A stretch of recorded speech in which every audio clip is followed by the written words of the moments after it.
টাকা দিয়ে হয়তো পৃথিবীর সমস্ত বিলাসিতা কেনা সম্ভব, কিন্তু একজন মানুষের মেরুদণ্ড আর তার আত্মসম্মান কোনো বাজারে বিক্রি হয় না। একটা সামান্য অসাবধানতার ধাক্কা কি কোনো মানুষের জীবনের গতিপথকে সম্পূর্ণ বদলে দিতে পারে? অহংকারের আলোয় অন্ধ এক ধনী কন্যা যখন পুরো বিদ্যাপীঠের সামনে এক অতি সাধারণ দরিদ্র কিশোরকে তার মলিন পোশাক, তার চরম দারিদ্র্য আর তার অসহায় নীরবতার জন্য উপহাস করেছিল, তখন সে জানত না যে সেই ছেঁড়া শার্টের আড়ালে লুকিয়ে আছে এক মহাসমুদ্রের মতো গভীর আত্মসম্মান এবং বাবার প্রতি এমন এক নিঃস্বার্থ ভালোবাসা যা একদিন পুরো নিয়তিকে বদলে দেবে। আজকের এই কাহিনীটি কেবল ধনী আর গরিবের চিরাচরিত লড়াইয়ের নয়, এটি হলো মানুষের সম্মান, পারিবারিক মূল্যবোধ, হৃদয়ের ক্ষমাশীলতা এবং সেই খাঁটি মানবতার গল্প, যাকে পৃথিবীর কোনো ধনকুবের তার সম্পদ দিয়ে কিনতে পারে না। এই সাধারণ ছেলেটির অসাধারণ সততা ও ভালো মানুষই মানুষের মনকে এক অদ্ভুত শান্তিতে ভরিয়ে দেয়। ২০১৬ সালের ডিসেম্বরের সেই কুয়াশাচ্ছন্ন সকালটি নীলপুর নামক বন্দরনগরীর জন্য অন্যান্য সাধারণ সকালগুলোর মতোই শুরু হয়েছিল। তবুও উপকূলের বাতাসে এমন এক অজানা আভাস মিশেছিল, যেন মহাসমুদ্র আগে থেকেই টের পেয়েছিল যে আজ দুটি ভিন্ন মেরুর জীবনের সমান্তরাল পথ চিরতরে বদলে যেতে চলেছে। মেঘনা উপকূলের সেই কনকনে ঠান্ডা হাওয়া সংকীর্ণ গলিগুলোর মধ্য দিয়ে সগর্বে বয়ে যাচ্ছিল। কোথাও রাস্তার মোড়ের চায়ের দোকানে ধোঁয়া ওঠা মশলা চা ফুটছিল, অন্য কোথাও বয়োবৃদ্ধ জেলেরা পরম যত্নে তাদের মাছ ধরার জালগুলো গুটিয়ে নিচ্ছিল, আর কিছুটা দূরে সমুদ্র সৈকতের ধারে পুরনো কাঠের জাহাজ তৈরির কারখানাগুলোতে হাতুড়ির ধীর ও ছন্দময় আওয়াজ চারদিকে প্রতিধ্বনিত হচ্ছিল। সেই নীলপুরেই নর্থ স্টার একাডেমির শুরুর ঘণ্টা তখন প্রায় বাজতে চলেছিল। ঠিক তখনই স্কুলের প্রধান ফটক দিয়ে সায়ান দত্ত দ্রুত পায়ে প্রাঙ্গণের ভেতরে প্রবেশ করল। সে বেশ হাঁপাচ্ছিল। তার পরনের সাদা শার্টটি পরিষ্কার পরিচ্ছন্ন হলেও বারবার ধোয়ার কারণে তার আদি রং ফ্যাকাশে ও মলিন হয়ে গিয়েছিল। জুতোর সামনের দিকে পুরনো সেলাইয়ের দাগগুলো স্পষ্টভাবেই চোখে পড়ছিল। তার আসতে আজ কিছুটা দেরি হয়ে গিয়েছিল, কারণ খুব ভোরে তাকে তার অসুস্থ বাবা করুণাময় দত্তকে একটি ছোট ক্লিনিকে চিকিৎসার জন্য নিয়ে যেতে হয়েছিল। কিন্তু সায়ানের চোখে কোনো ভীতি বা ঘাবড়ে যাওয়ার লক্ষণের চেয়ে দায়িত্ববোধের আভাসই বেশি ছিল, যেন বয়স মাত্র ১৭ বছর হলেও তার অপরিণত কাঁধের ওপর পুরো সংসারের বোঝা চেপে বসে আছে। সে যখন সিঁড়ির দিকে মোড় নিচ্ছিল, তখনই সামনে থেকে ধেয়ে আসা অনন্যা রায়ের সাথে তার এক জোরালো ধাক্কা লাগল। অনন্যার হাতের বইগুলো মুহূর্তের মধ্যে মেঝেতে চারদিকে ছড়িয়ে ছিটিয়ে পড়ল। এক পলকের মধ্যে পুরো করিডর একদম নিস্তব্ধ হয়ে গেল। অনন্যা কোনো সাধারণ পরিবারের মেয়ে ছিল না। সে ছিল দিগ্বিজয় রায়ের একমাত্র কন্যা, যিনি শহরের সবচেয়ে বড় ব্যবসায়ী, এবং তাকে স্কুলে প্রত্যেকেই এক নামে চিনত। সায়ান কালবিলম্ব না করে সাথে সাথে নিচু হল। ছড়ানো বইগুলো কুড়োতে কুড়োতে অত্যন্ত ধীর ও বিনীত গলায় বলল, "দয়া করে ক্ষমা করবেন, আমি এটি ইচ্ছে করে করিনি।" অনন্যা তাকে ওপর থেকে নিচ পর্যন্ত তীক্ষ্ণ দৃষ্টিতে দেখল, এবং তার চোখে তখন বিরক্তির চেয়ে অহংকারের প্রকাশই বেশি ছিল। সে অত্যন্ত ঠান্ডা ও অবজ্ঞাসূচক গলায় বলল, "তোমাদের মতো নিচু স্তরের লোকেরা সব সময় এই একই অজুহাত দেয়।" পাশে দাঁড়িয়ে থাকা অন্যান্য শিক্ষার্থীদের মধ্যে এক হালকা উপহাসের হাসির রোল পড়ে গেল। সায়ানের জবাবে একটি শব্দও উচ্চারণ করল না। সে কেবল বইগুলো গুছিয়ে রাখল, মাথা নিচু করল এবং নিজের গন্তব্যের দিকে এগিয়ে গেল। কিন্তু সেই দিন করিডরের মেঝেতে শুধু সাধারণ কিছু বইই পড়েনি, বরং এক অহংকারী ধনী কন্যার আত্মম্ভরিতা প্রথমবারের মতো ভেতরে ভেতরে কেঁপে উঠেছিল, এবং এক দরিদ্র তরুণের নীরবতা সমুদ্রের অতল গভীরতার রূপ ধারণ করেছিল। সেই সকালের অপ্রীতিকর ঘটনার পর নর্থ স্টার একাডেমির দেয়ালগুলো আগের মতোই অপরিবর্তিত ছিল। ক্লাসরুমগুলো ঠিক একই রকম দেখতে ছিল, এবং পিরিয়ড শেষের ঘণ্টার আওয়াজও অভিন্ন ছিল। কিন্তু সায়ানের জীবনের জন্য সবকিছু কিছুটা হলেও ওলটপালট হয়ে গিয়েছিল। এখন সে যখনই করিডর বা বারান্দা দিয়ে হেঁটে যেত, তখন তার মনে হতো যেন প্রতিটি দেয়ালের আড়াল থেকে কেউ না কেউ তার দিকে আর চোখে তাকিয়ে আছে। কিছু সহপাঠী তাকে তার আসল নামে নয়, বরং সকালের সেই ঘটনার সূত্র ধরে চিনতে শুরু করেছিল। কারো ঠোঁটের কোণের কুটিল হাসি, কারো আধো অসম্পূর্ণ ফিসফিসানি, আবার কারো বাঁকা চোখে তাকানো, এই সব কিছু মিলে তার পুরো দিনটিকে আরও বেশি দীর্ঘ ও কষ্টদায়ক করে তুলত। দ্বিতীয় পিরিয়ড শুরু হওয়ার ঠিক আগে সায়ান নিজের সিটে গিয়ে বসেছিল। সে তার খাতাটি মেলল এবং পেন্সিলটি একটি ছোট কাটার দিয়ে আলতো করে ছিলে লেখার উপযোগী করে নিল। ঠিক তখনই পেছন থেকে একটি গোল করে মোড়ানো কাগজ ছুঁড়ে দেওয়া হলো, যা এসে তার ডেস্কের ওপর পড়ল। সায়ান কাগজটি মেলে ধরল এবং দেখল তাতে লেখা আছে, বৃত্তি বা স্কলারশিপ দিয়ে স্কুলের মাইনে ভরা যায় সত্যি, কিন্তু সম্মান কেনা যায় না। সে বেশ কিছুক্ষণ নিস্পৃহভাবে সেই চিরকুটটির দিকে তাকিয়ে রইল। তারপর নিজের মুখে কোনো প্রকার আবেগের প্রকাশ না ঘটিয়ে সেটি খুব শান্তভাবে খাতার ভেতরের পাতায় লুকিয়ে রাখল। তার হাত দুটি পুরোপুরি স্থির ছিল, কিন্তু তার মনের ভেতরে কোথাও এক পুরনো চাপা ক্ষত আবার নতুন করে নড়ে উঠেছিল। অনন্যা নিজের আসন থেকে এই পুরো দৃশ্যটি তীক্ষ্ণ চোখে পর্যবেক্ষণ করছিল। তার পাশে বসা বান্ধবী তিথি হালকা একটা উপহাসের হাসি দিয়ে ফিসফিস করে বলল, দেখলি তো, এই ধরনের নিটুজাতের লোকেরা সবসময় চুপ থেকে সবার সহানুভূতি পাওয়ার চেষ্টা করে। অনন্যা এর কোনো প্রত্যুত্তর দিল না, কিংবা বলা ভালো, সে কোনো উত্তর দেওয়ার মতো ভাষা খুঁজে পেল না। গতকাল পর্যন্ত সায়ানকে তার কেবল একজন অতি সাধারণ দরিদ্র ছেলে বলেই মনে হয়েছিল, যে অসাবধানতাবশত তাকে ধাক্কা দিয়েছিল। কিন্তু আজ তার এই গভীর নীরবতার মাঝে এমন এক অজানা শক্তি ছিল, যা অনন্যাকে ভেতর থেকে প্রচণ্ড অস্থির করে তুলছিল। ঠিক তখনই মহসিন স্যার ক্লাসরুমে প্রবেশ করলেন। তিনি তার চিরচেনা পুরনো ডায়েরিটি টেবিলের উপর সশব্দে রাখলেন এবং ছাত্রছাত্রীদের উদ্দেশ্যে বললেন, এই চলতি মাসে আমাদের স্কুলে একটি বিশেষ গল্প প্রতিযোগিতার আয়োজন করা হয়েছে। এবারের বিষয় হল সমুদ্রের আত্মাকে বাঁচিয়ে রাখা মানুষগুলো। যে শিক্ষার্থী সবচেয়ে বাস্তবমূলক, সত্য এবং প্রভাবশালী গল্পটি রচনা করতে পারবে, তাকে আগামী শিক্ষাবর্ষের পুরো ফি মওকুফ করা হবে এবং তার নাম মেঘনা উপকূলীয় অঞ্চলের বড় সাংস্কৃতিক অনুষ্ঠানের জন্য মনোনীত করা হবে। শিক্ষকের এই কথা শুনে পুরো ক্লাসের ছাত্রছাত্রীদের মধ্যে তাৎক্ষণিকভাবে এক প্রবল উৎসাহ উদ্দীপনা ছড়িয়ে পড়ল। কিছু শিক্ষার্থী এটিকে কেবল একটি সুন্দর শংসাপত্র বা সার্টিফিকেট পাওয়ার সহজ সুযোগ হিসেবে দেখল। আবার কেউ কেউ ভাবল, এটি মঞ্চে দাঁড়িয়ে ছবি তোলার একটি চমৎকার মাধ্যম। কিন্তু সায়েনের কাছে এই আকস্মিক ঘোষণাটি যেন এক রুদ্ধ জানলা আচমকা খুলে যাওয়ার মতো অলৌকিক ঘটনা ছিল।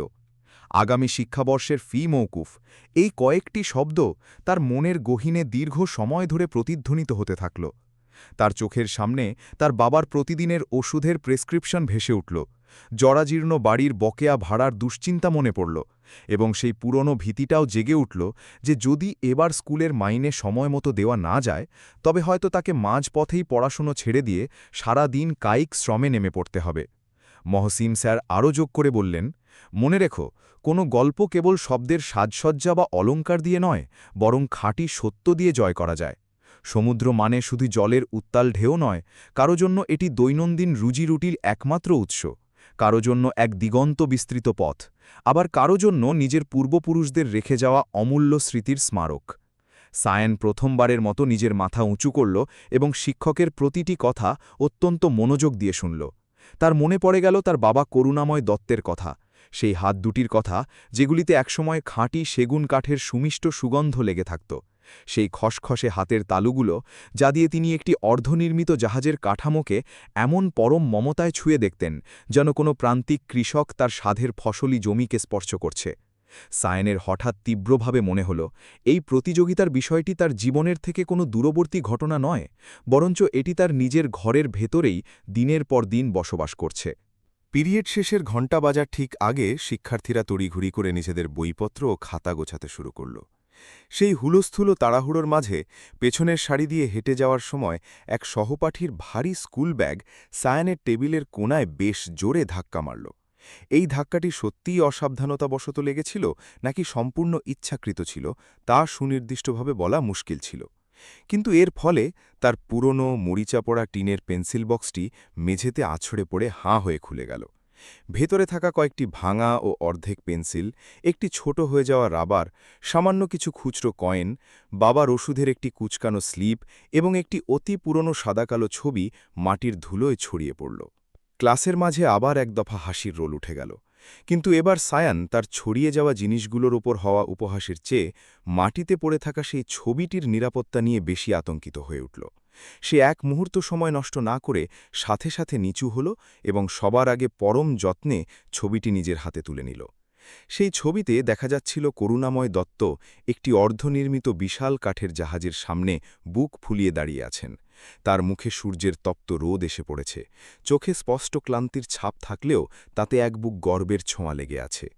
সায়ান নিজের বৃদ্ধাঙ্গুল দিয়ে ছবির ওপরে লেগে থাকা ধুলোবালি অত্যন্ত আলতো করে পরিষ্কার করল। তার আঙুলগুলো এমন সাবধানে নড়াচড়া করছিল যেন সে কোনো জড়ো কাগজ স্পর্শ করছে না, বরং তার বাবার আজীবনের আত্মসম্মানকে আগলে রাখছে।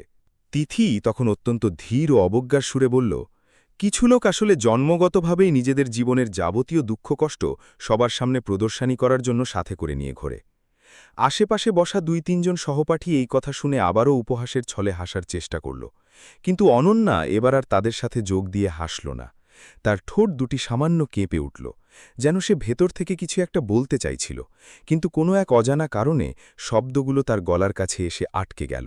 তার নিজের আলিশান বাড়ির দেয়ালে ঝোলানো বড় বড় পারিবারিক ছবিগুলোর কথা এই মুহূর্তে মনে পড়ে গেল। দামি ফ্রেমে ও কাঁচের আবরণে বন্দি করা সেই সব ঝকঝকে ছবি। আর এখানে সায়ান নামের ছেলেটি দাঁড়িয়ে আছে, যার কাছে নিজের বাবার স্মৃতি ও অস্তিত্বকে বাঁচিয়ে রাখার জন্য পকেটে রাখা শুধুমাত্র একটি দুমড়ানো মোচড়ানো ছবি সম্বল ছিল।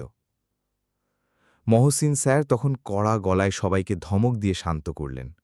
সায়ান তার পুরনো পেন্সিল বক্সটি কুড়িয়ে নিল, ছড়ানো কয়েনগুলো সযত্নে পকেটে রাখল, ওষুধের স্লিপটি খাতার ভেতরের পাতায় চেপে রাখল এবং চুপচাপ নিজের আসনে বসে পড়ল। সে এই অপমানের জন্য কাউকে একটিবারের জন্য দোষারোপ করল না, আর তা হয়তো এই কারণে নয় যে সে মনে কোনো আঘাত পায়নি, বরং এই কারণে যে সে নিজের গভীর ব্যক্তিগত কষ্টকে সবার সামনে সস্তা বাজারে পরিণত করতে চায়নি। ছুটির ঘণ্টা বাজার পর পুরো ক্লাসটি প্রায় জনমানবহীন ও খালি হয়ে গেল। সায়ান বেশ কিছুক্ষণ নিজের আসনে স্তব্ধ হয়ে বসে রইল।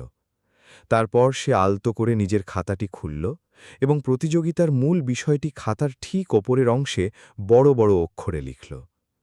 তার নিচে সে অত্যন্ত ধীরে ধীরে নিজের কলম দিয়ে প্রথম বাক্যটি রচনা করল। আমার বাবা হয়তো কোনোদিন বিশাল সমুদ্রে রাজকীয় নৌকা বা জাহাজ নিয়ে নিজে নামেননি, কিন্তু তিনি পরম দক্ষতায় সেই নৌকাগুলোকে এমন এক রূপ দিয়েছেন যেগুলোতে ভর করে আজ শত শত অভাবী পরিবারের অন্ন ও রুটি নিরাপদে তীরে এসে পৌঁছেছে। এই গভীর অর্থবহ বাক্যটি লেখার পর সায়ান ক্ষণিকের জন্য থেমে গেল। বাইরে তখন স্কুলের খেলার মাঠে অন্যান্য বাচ্চারা মনের আনন্দে খেলাধুলা করছিল। বারান্দার ওপার থেকে কোথার থেকে যেন এক পিয়নের চড়া গলার আওয়াজ ভেসে আসছিল। কোথাও আবার ফাঁকা বারান্দার মেঝেতে দুপুরের তপ্ত রোদ অলসভাবে ছড়িয়ে পড়ছিল। সায়ান তার খাতাটি সশব্দে বন্ধ করল এবং মনে মনে তার বাবা করুণাময় দত্তকে উদ্দেশ্য করে বলল যে সে তার এই হাড় ভাঙা পরিশ্রম ও ত্যাগকে কারো সামনে সস্তায় কেঁদে উজাড় করে নয়, বরং নিজের লেখনীর মাধ্যমে সত্য হিসাবে প্রমাণ করে ছাড়বে। সেই বিশেষ দিনটিতে সায়ান কারো সাথে কোনো প্রকার ঝগড়া বিবাদে লিপ্ত হল না, মনে কোনো অভিযোগও পুষে রাখল না। কিন্তু তার এই গভীর নীরবতার মাঝে এখন আর কোনো পরাজয়ের গ্লানি ছিল না, বরং তার অন্তরে লুকিয়েছিল এক সুদৃঢ় ও ধীর সংকল্প, ঠিক যেন সমুদ্রের তীরে একাকী রাখা সেই ছোট কাঠের নৌকার মতো, যা আপাত দৃষ্টিতে চুপচাপ পড়ে থাকে, কিন্তু একদিন উত্তাল ঝড়ঝাপটা পার করার উদ্দেশ্যেই তাকে তৈরি করা হয়। ক্লাস থেকে ধীর পায়ে বের হওয়ার সময় সায়ান নিজের খাতাটিকে বুকের সাথে এমন শক্তভাবে জড়িয়ে ধরে রেখেছিল যেন তাতে শুধু একটি প্রতিযোগিতার সাধারণ বিষয়বস্তু লেখা ছিল না, বরং তাতে যেন তার পুরো পরিবারের বেঁচে থাকার শেষ আশাটুকু সযত্নে গচ্ছিত রাখা ছিল। বারান্দা দিয়ে হেঁটে যাওয়ার সময় অন্যান্য সহপাঠীরা খেলাধুলা ও ছুটির আনন্দে হইচই করছিল। করিডোর পেরিয়ে সায়ান যখন স্কুলের বাইরে পা রাখল, তার কানের পর্দায় মহসিন স্যারের সেই গম্ভীর বাণীটি তখনও বারবার প্রতিধ্বনিত হচ্ছিল। কোনো গল্প বাহ্যিক সাজসজ্জা বা অলঙ্কার দিয়ে নয়, বরং খাঁটি সত্যের জোরেই জয় করা যায়। স্কুলের প্রধান ফটক থেকে বের হওয়ার পর সে কিন্তু সরাসরি নিজের বাড়ির পথ ধরল না। তার ক্লান্ত পা দুটি স্বয়ংক্রিয়ভাবেই সেই পুরনো ও জরাজীর্ণ জাহাজ তৈরির কারখানার দিকে এগিয়ে গেল, যেখানে সে গত কয়েক মাস ধরে প্রতিদিন সন্ধ্যায় খণ্ডকালীন কাজ করে আসছিল। নীলপুরের সমুদ্রতীরের সেই বিশেষ জায়গাটির যেন নিজস্ব এক অদ্ভুত ও ভিন্ন জগৎ ছিল। সেখানকার বাতাসে সবসময় লোনা জল, কাঠের মিহি গুঁড়ো এবং মানুষের কঠোর পরিশ্রমের এক মিশ্র গন্ধ ভেসে বেড়াত। বালির ওপর সারি সারি অর্ধনির্মিত বিশাল সব জাহাজ এমনভাবে দাঁড়িয়েছিল যেন কোনো প্রবীণ কারিগরের চিরতরে অসম্পূর্ণ থেকে যাওয়া এক একটি রঙিন স্বপ্ন।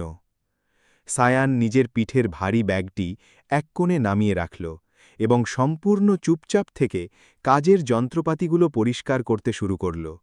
কখনো সে কারখানায় ছড়িয়ে থাকা ছোট ছোট কাঠের টুকরোগুলোকে কুড়িয়ে আলাদা করে রাখছিল, কখনো ধুলোময় মেঝে ঝাড়ু দিচ্ছিল, আবার কখনো বয়োবৃদ্ধ প্রবীণ কারিগরদের তৃষ্ণা মেটানোর জন্য জলের পাত্র এগিয়ে দিচ্ছিল।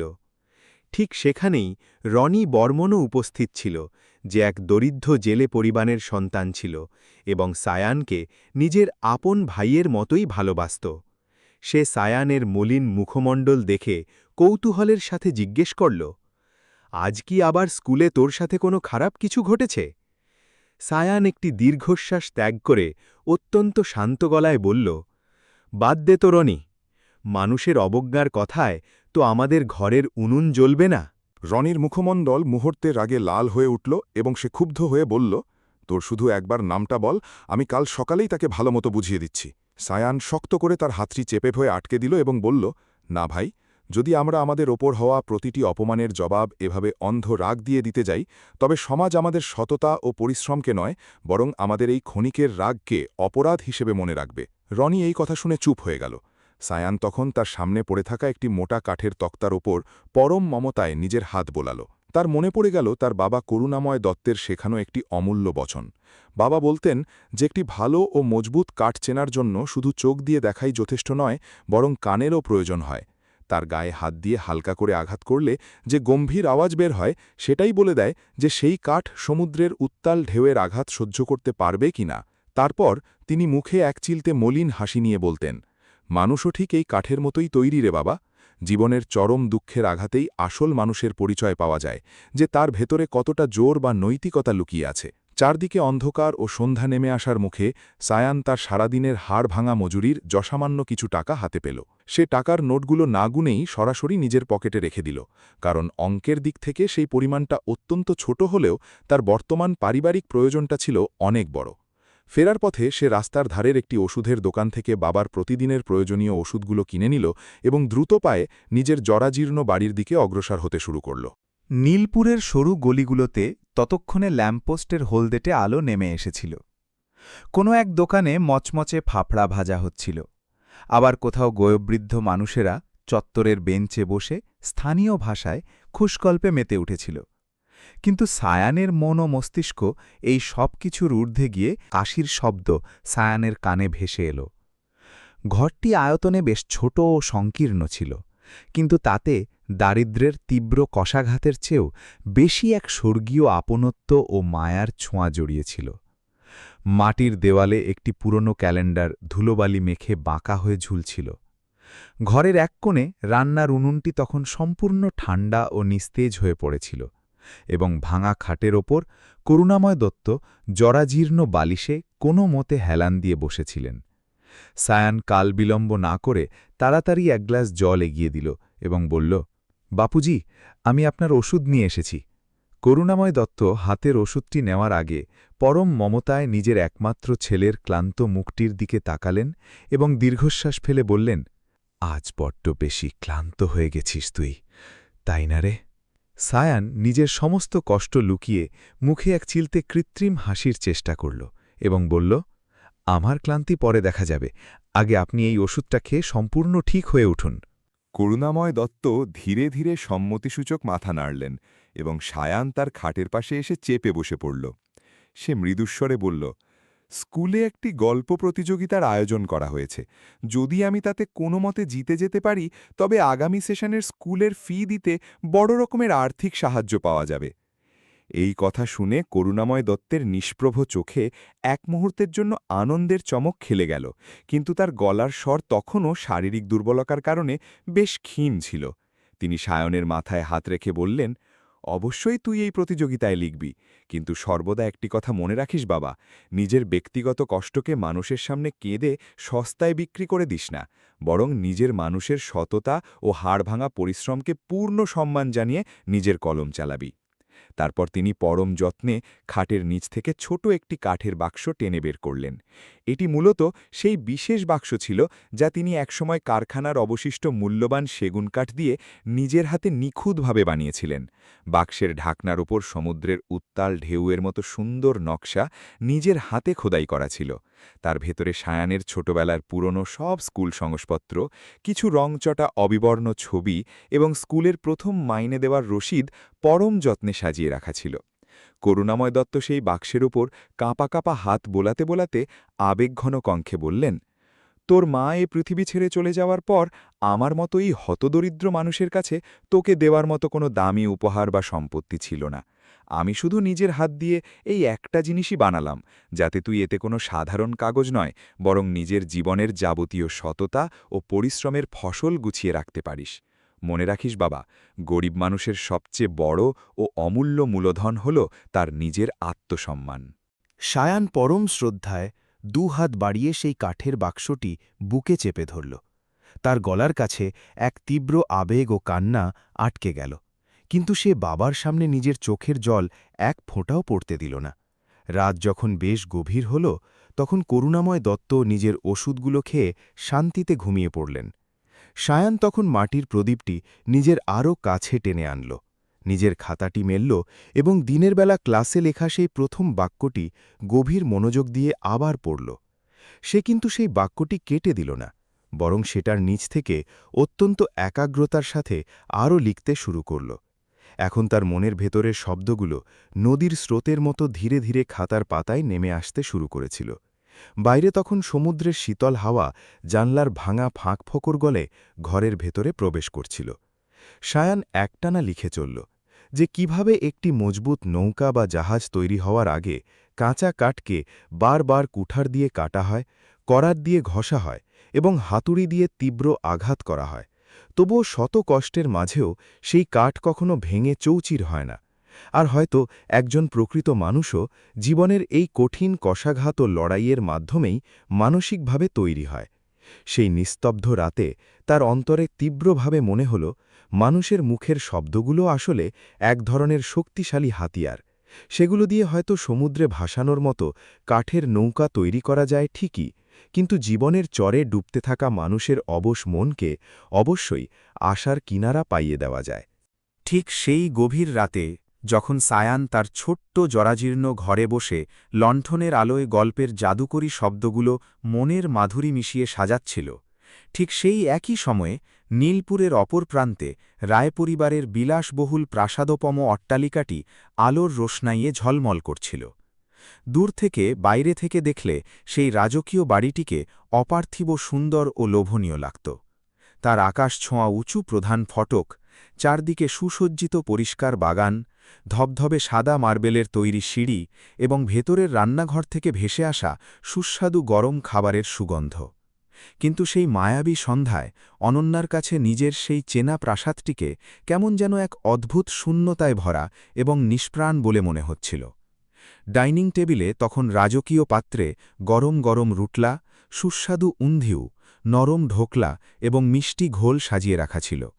দিগ্বিজয় রায় বরাবরের মতোই নিজের গম্ভীর স্বভাব অনুযায়ী ডাইনিং টেবিলে বসেও ব্যবসার লাভ ক্ষতির কথা বলছিলেন।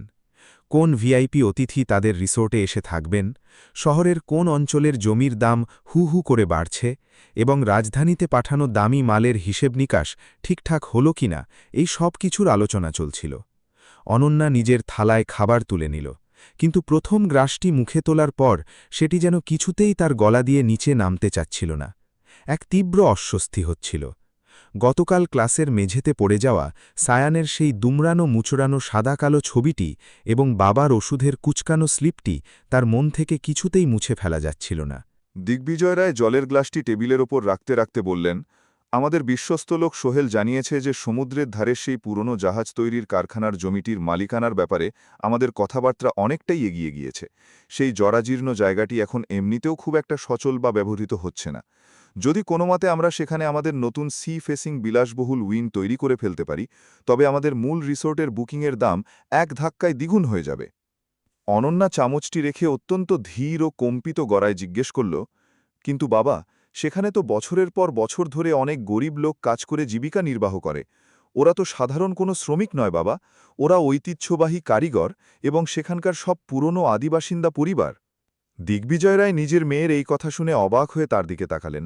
তারপর এক চিলতে তাচ্ছিল্যের হাসি হেসে বললেন, পাগলি মা আমার, শুধু এই অবাস্তব আবেগ বা সহানুভূতি দিয়ে তো আর এত বড় আধুনিক শহর চলে না। জমিকে সবসময় তার সঠিক ও লাভদায়ক কাজে লাগাতে হয়। নীলপুরকে যদি বিশ্বের বুকে আরও এগিয়ে নিয়ে যেতে হয়, তবে এই ধরনের জরাজীর্ণ পুরনো জিনিস আঁকড়ে ধরে বসে থাকলে কোনোদিনই উন্নতি সম্ভব নয়। অনন্যা এই যুক্তি শুনে একদম চুপ হয়ে গেল। আগে যদি এই ধরনের কোনো পরিস্থিতি হতো, তবে সে হয়তো বাবার ব্যবসায়িক বুদ্ধির প্রশংসা করে মাথা নেড়ে সানন্দে সায় দিত। কিন্তু এখন তার চোখের সামনে সেই জমিতে থাকা শুধু পুরনো ভাঙা শেডগুলো ভাসছিল না, বরং সে সেখানে সেগুন কাঠের ওপর ঝুঁকে থাকা হাড় ভাঙা খাটুনি করা হাতগুলোকে স্পষ্ট দেখতে পাচ্ছিল।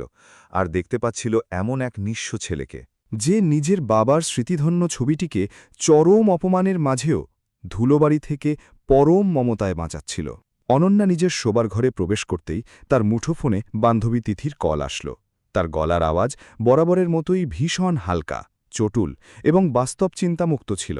সে ওপার থেকে বলল, আজ তোকে ক্লাসে বড্ড বেশি শান্ত আর গম্ভীর দেখাচ্ছিল রে অনন্যা। সকালের সেই স্কলারশিপ পাওয়া ভিখারি ছেলেটার কোনো জাদু বা প্রভাব তোর উপর পড়েনি তো আবার? অনন্যা এক মুহূর্ত সময় না নিয়ে সাথে সাথে জোর দিয়ে বলল, না না, মোটেও তেমন কোনো ব্যাপার নয়। তিথি ওপার থেকে উচ্চস্বরে হেসে উঠল এবং বলল, ওই সব নিচু স্তরের ধূর্ত লোকেদের থেকে সবসময় একটু দূরত্ব বজায় রাখিস অনন্যা। এই ধরনের গরিব লোকেরা মূলত নিজেদের অতিরিক্ত আবেগপ্রবণ দেখিয়ে বড়লোকদের থেকে নিজেদের ফায়দা তুলে নেয়। অনন্যা আর এই কুৎসিত কথাটা বাড়াতে চাইল না এবং চুপচাপ ফোনটি কেটে দিল। ফোন কাটার পরপরই সে তার ঘরের বিশাল আলমারিতে সাজিয়ে রাখা দামি বইগুলোর দিকে স্তব্ধ হয়ে তাকাল, যার মধ্যে বহু মূল্যবান বই এখনও পর্যন্ত একবারের জন্য খোলা বা পড়া হয়নি। তার মনের ভেতরে এক অদ্ভুত ও তীব্র অপরাধবোধের জন্ম নিল। ঠিক তার পরের দিন স্কুলে এসে সায়ানকে দূর থেকে সেন্ট্রাল লাইব্রেরির বাইরে চুপচাপ দাঁড়িয়ে থাকতে দেখল। তার হাতে একটি ছোট কাগজে লেখা বইয়ের তালিকা ছিল। সে লাইব্রেরিয়ান স্যারকে অত্যন্ত নম্র ও বিনীতভাবে অনুরোধ করছিল যে আসন্ন গল্প প্রতিযোগিতার প্রস্তুতির জন্য তার কিছু নির্দিষ্ট বইয়ের খুব প্রয়োজন। লাইব্রেরিয়ান স্যার নিজের টেবিলের মোটা খাতাটি উল্টে দেখলেন এবং অত্যন্ত রুক্ষ সুরে বললেন, তুমি যেসব বই খুঁজছ সায়ান, সেগুলো সবই দামি রেফারেন্স বই। ওগুলো সাধারণ লাইব্রেরি কার্ডে ইস্যু করা যাবে না, আর তাছাড়া এই বইগুলো বাড়ি নিয়ে যাওয়ার নিয়মও আমাদের এখানে নেই। লাইব্রেরিয়ান স্যার চশমাটা নাকের ডগায় নামিয়ে শীতল গলায় বললেন, আগে তোমার আগের সেমিস্টারগুলোর বকেয়া অ্যাক্টিভিটি ফি সম্পূর্ণ জমা করো, তারপরই কেবল লাইব্রেরি থেকে বাড়তি কোনো এক্সট্রা বই ইস্যু করতে পারবে। সায়ান এই নিয়মের বিরুদ্ধে কোনো প্রকার তর্ক বা অনুনয় করল না। সে শুধু এক বুক কষ্ট চেপে মাথা নিচু করে বলল, ঠিক আছে স্যার, আমি বুঝতে পেরেছি। লাইব্রেরি থেকে ধীর পায়ে বেরিয়ে যাওয়ার সময় সে কাচের আলমারির ভেতরে থরে থরে সাজিয়ে রাখা মূল্যবান বইগুলির দিকে শেষবারের মতো তৃষ্ণার্ত চোখে তাকাল। সেই দৃষ্টি যদিও খুব বেশিক্ষণের জন্য স্থায়ী ছিল না, কিন্তু তাতে এক বুক অপূর্ণ ইচ্ছা ও জ্ঞানের তৃষ্ণা স্পষ্টভাবে ফুটে উঠেছিল। অনন্যা কিছুটা দূরত্বে আড়ালে দাঁড়িয়ে এই পুরো দৃশ্যটি নিজের চোখে দেখছিল। তার নিজের কাছে জীবনে চাওয়ার আগেই সবকিছু হাতের মুঠোয় চলে আসত, কিন্তু সেই বিশেষ মুহূর্তে তার জীবনের প্রথমবারের মতো রূঢ় উপলব্ধি হল যে যার কাছে জীবনের সুযোগ সুবিধা অনেক কম থাকে, সে প্রতিটি ছোট জিনিসকে ঠিক কতটা সম্মান ও মর্যাদার সাথে দেখে। দুপুরের দিকে যখন পুরো লাইব্রেরিটি ছাত্রছাত্রী শূন্য এবং প্রায় সম্পূর্ণ খালি হয়ে গিয়েছিল, অনন্যা তখন খুব চুপচাপ ও অলক্ষ্যে ভেতরে প্রবেশ করল। সে লাইব্রেরিয়ান স্যারের কাছে ঠিক সেই বইগুলোই ইস্যু করার জন্য চাইল যেগুলোর নাম সায়ানের হাতে থাকা কাগজের তালিকায় লেখা ছিল। লাইব্রেরিয়ান স্যার অনন্যার পারিবারিক প্রতিপত্তির কথা ভেবে কোনো প্রশ্ন না করেই বইগুলো তৎক্ষণাৎ তার নামে ইস্যু করে দিলেন। অনন্যা সেই ভারী বইগুলো হাতে নিয়ে লাইব্রেরি থেকে বের হয়ে ক্লাসরুমের পেছনের সারির সেই ফাঁকা ডেস্কটি পর্যন্ত গেল, যেখানে সায়ান প্রায়শই একাকী বসত। সে অত্যন্ত সাবধানে বইগুলো টেবিলের উপর সাজিয়ে রাখল এবং তার ওপর একটি ছোট্ট সাদা কাগজের চিরকুট রেখে দিল। সেই রেখে যাওয়া কাগজের চিরকুটে সুন্দর অক্ষরে লেখা ছিল, তোমার গল্পটি কোনোমতেই মাঝপথে থামিয়ে দিও না, এটিকে সফলভাবে শেষ করো। সমাজ ও এই প্রকৃতির কাছে কিছু অবদমিত মানুষের সত্য আওয়াজ এবার অন্তত পৌঁছানো উচিত। সে কিন্তু চিরকুটের নিচে নিজের আসল নাম কিংবা কোনো পরিচয় লিখল না, কারণ সে এখনও সায়ানের সামনে দাঁড়িয়ে সরাসরি ক্ষমা চাওয়ার মতো মানসিক সাহস নিজের ভেতরে জোগাড় করতে পারেনি। সে মনে মনে শুধু এটুকু নিশ্চিত করতে চেয়েছিল যেন সায়ান তার কাঙ্ক্ষিত সাহায্যটুকু পায়, কিন্তু তার স্বাবলম্বী মন যেন কোনো অবস্থাতেই অন্যের দয়ার বোঝা অনুভব করে মানসিকভাবে ছোট না হয়ে পড়ে। কিছুক্ষণ সময় অতিক্রান্ত হওয়ার পর সায়ান ক্লাসটিতে ফিরে আসল। ডেস্কের ওপর অপ্রত্যাশিতভাবে বইগুলো সাজানো দেখে সে চমকে থমকে দাঁড়িয়ে পড়ল। সে কিছুটা অবাক হয়ে নিজের চারপাশের ফাঁকা ক্লাসরুমে ভালো করে তাকাল। তারপর সে বইয়ের ওপর রাখা কাগজের চিরকুটটি তুলে নিয়ে একাগ্রতার সাথে পড়ল। চিরকুটটি পড়া শেষ হতেই তার ঠোঁটের কোণে অত্যন্ত হালকা ও পবিত্র এক চিলতে মলিন হাসি ফুটে উঠল, যা এতটাই সূক্ষ্ম ছিল যে সাধারণ অন্য কোনো মানুষের চোখে তা হয়তো ধরাও পড়ত না। কিন্তু অনন্যা ক্লাসের জানলার ওপাশে আড়ালে দাঁড়িয়ে চুপচাপ সায়ানের মুখের সেই অকৃত্রিম হাসির রেখাটি স্পষ্ট দেখে নিয়েছিল। প্রথমবারের মতো এক ধনী অহংকারী কন্যা প্রগাঢ়ভাবে বুঝতে পারল যে কাউকে সাহায্য করার অর্থ এই নয় যে সব সময় উঁচু হাত থেকে অহংকার নিয়ে দয়া প্রদর্শন করতে হবে। কখনো কখনো প্রকৃত সাহায্য হল অন্ধকারের বুকে নিঃশব্দে জ্বালিয়ে রাখা একটি ছোট্ট মাটির প্রদীপ মাত্র, যাতে সামনের পথচলতি মানুষটি নিজের আত্মসম্মান বজায় রেখে স্বমহিমায় সামনের দিকে এগিয়ে যেতে পারে। পরের কয়েকটি দিন অনন্যা সায়নের সাথে সরাসরি কোনো কথা বলার সুযোগ বা সাহস খুঁজে পেল না, কিন্তু লাইব্রেরির সেই নির্জন ডেস্কে বইগুলো গোপনে রেখে আসার পর তার অশান্ত মন শান্ত হওয়ার বদলে এক অজানা ব্যাকুলতায় আরও বেশি অস্থির হয়ে উঠল। তার অবচেতন মনে বারবার হতে লাগল যে সে যেন এমন একটি সুউচ্চ রুদ্ধ দরজার বাইরে একাকী দাঁড়িয়ে আছে, যার ওপারে সায়নের এক সম্পূর্ণ ভিন্ন আত্মসম্মানে ভরা নিজস্ব জগৎ রয়েছে। কিন্তু সে নিজের সমস্ত ধনসম্পদ দিয়েও সেই অদ্ভুত সুন্দর জগৎটাকে ঠিকমতো স্পর্শ করতে বা দেখতে পাচ্ছিল না।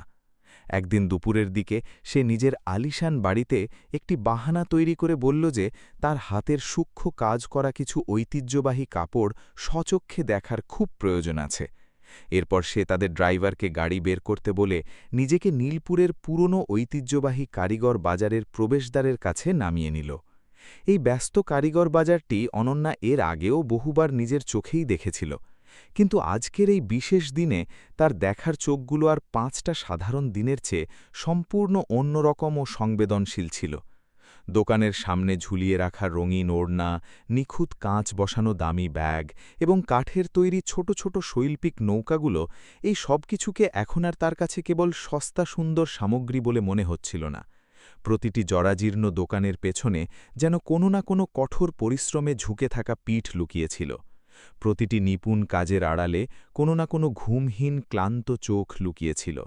সেখানে এমন অসংখ্য কারিগরের হাত কাজ করে চলেছিল, যা প্রতিদিন হাড় ভাঙা পরিশ্রম করেও তৈরি করা জিনিসগুলোর ওপর নিজের নাম বা কৃতিত্ব খোদাই করে লেখে না। একটি জীর্ণ ছোট দোকানের বাইরে এসে সে হঠাৎ করেই থমকে দাঁড়িয়ে গেল। সেখানে হরেক রকমের রঙিন সুতোর ঝুড়ি সাজিয়ে রাখা ছিল, এবং সেই ঝুড়িগুলোর মাঝখানে বসে একজন বেশ বয়োবৃদ্ধ মহিলা কাপড়ে পরম যত্নে খাঁটি কাচ্ছি এমব্রয়ডারি বা সূচের কাজ করছিলেন। তিনি ছিলেন সেই অঞ্চলের প্রবীণ কারিগর ভাবনা বেন রাবারি। তার মুখে বয়সের অজস্র বলিরেখা স্পষ্ট ফুটে উঠেছিল, কিন্তু তার মুখের মধুর গলার আওয়াজে এক অদ্ভুত মায়া ও গভীর আপনত্ব মিশেছিল। তিনি অনন্যাকে দেখে পরম স্নেহে জিজ্ঞেস করলেন, কিছু বিশেষ জিনিস দেখবে নাকি গো মেয়ে? অনন্যা আলতো করে একটি কারুকার্যময় সুন্দর ওড়না নিজের হাতে তুলে নিল। সে মুগ্ধ হয়ে বলল, খুবই চমৎকার ও সুন্দর হয়েছে তো এটা। আচ্ছা, এই রকম একটি ওড়না সম্পূর্ণ তৈরি করতে ঠিক কতখানি সময় লাগে? ভাবনাবেন তার কথা শুনে এক চিলতে ম্লান হাসলেন এবং বললেন, দিন গুণে কি আর এই শিল্পের কদর করা যায় রে মা? কখনো একটানা 15 দিন লেগে যায়, আবার কখনো পুরো 1 মাস পার হয়ে যায়, যদি এই বুড়ো চোখ দুটো শেষ পর্যন্ত ঠিকঠাক সঙ্গ দেয়। আর যদি মনের ভেতর বাড়ির সংসারের দুশ্চিন্তা কম থাকে তবে হাতের কাজ অনেক তাড়াতাড়ি সামনের দিকে এগোয়। অনন্যা তার জীবনের প্রথমবারের মতো কোনো কাপড়ের আসল দাম টাকার অঙ্কে শোনার আগে এক চরম মানবিক সময়ের হিসেবে শুনল। এই কথা শুনে সে গভীর স্তব্ধতায় চুপ হয়ে থাকল। ভাবনাবেন তার মনের অবস্থা টের পেয়ে তাকে নিজের কাছে একটি কাঠের পিঁড়িতে বসার ইশারা করলেন। তিনি নরম গলায় বললেন, তোর এই ডাগর চোখে জিনিস কেনার চেয়ে মনের ভেতরে হাজারটা প্রশ্ন জানার ইচ্ছে বেশি প্রকাশ পাচ্ছে। বল দেখি মা, কি এমন জানতে চাস তুই এই বুড়ির কাছে?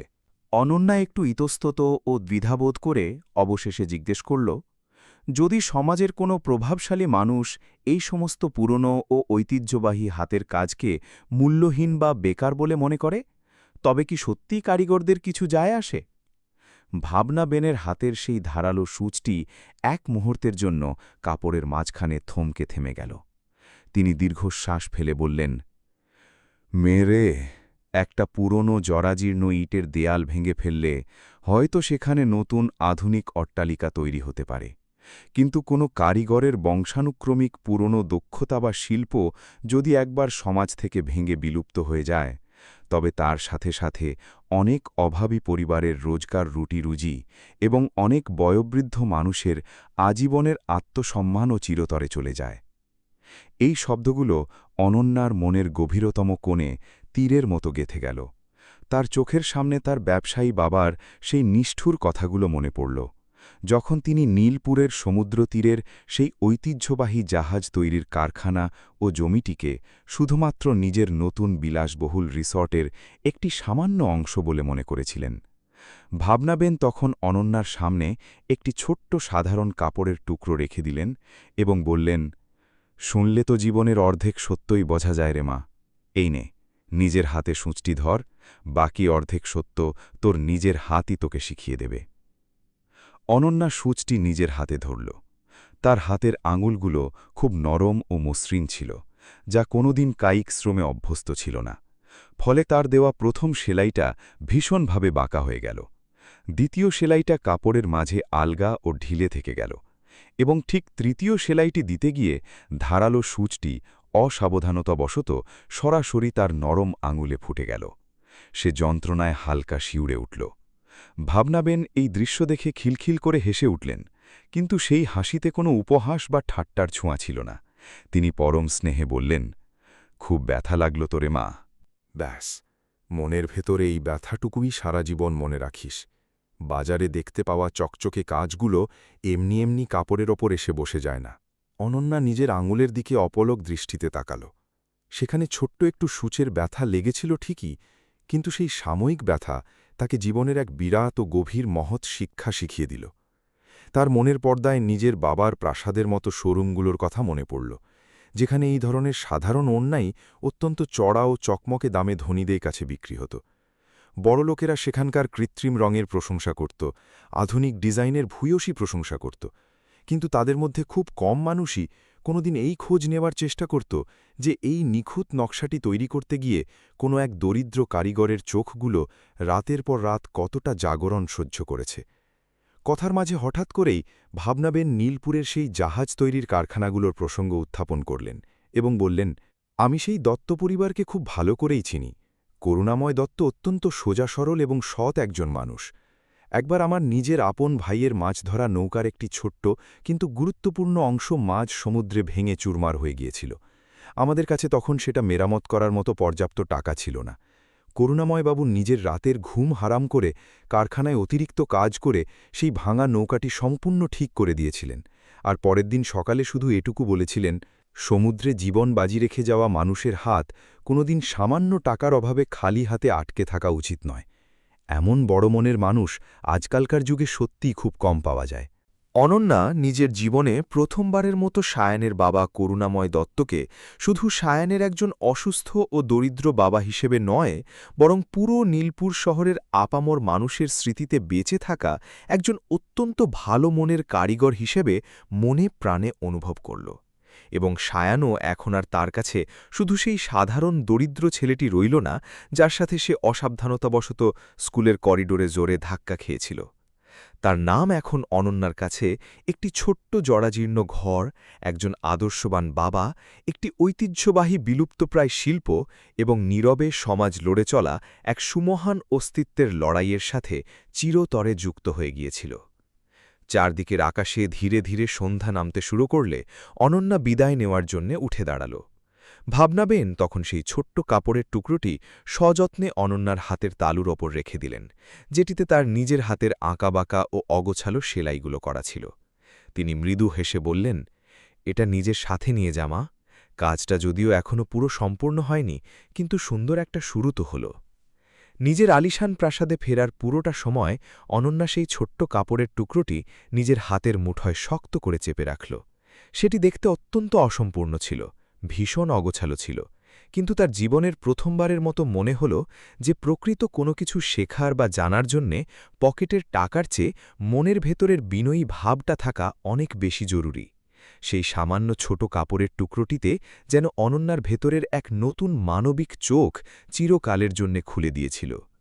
এর ঠিক পরের দিন অনন্যা যখন নিজের স্কুল নর্থ স্টার একাডেমিতে পৌঁছাল, তখন তার দামি ব্যাগে পাঠ্য বইয়ের চেয়েও বেশি যত্ন সহকারে রাখা ছিল সেই ছোট্ট অসম্পূর্ণ কাপড়ের টুকরোটি, যেটিতে তার নিজের হাতের আঁকাবাঁকা সেলাইগুলোর দাগ লেগেছিল। সে ক্লাসের ফাঁকে বারবার পরম মমতায় সেটিতে হাত বোলাত আর প্রবীণ কারিগর ভাবনাবেনের সেই অমোঘ বাণীটি মনে করত। পুরো সম্পূর্ণ হয়নি সত্যি, কিন্তু সুন্দর একটা শুরু তো হল। হয়তো সেই গভীর সত্য কথাটি এখন অনন্যার নিজের ভেতরের মানসিকতার ক্ষেত্রেও অক্ষরে অক্ষরে সত্যি হচ্ছিল। সে হয়তো এখনও পুরোপুরি বদলে যায়নি, কিন্তু তার ভেতরের অহংকারের শক্ত বরফটা অলক্ষ্যেই গলতে শুরু করেছে।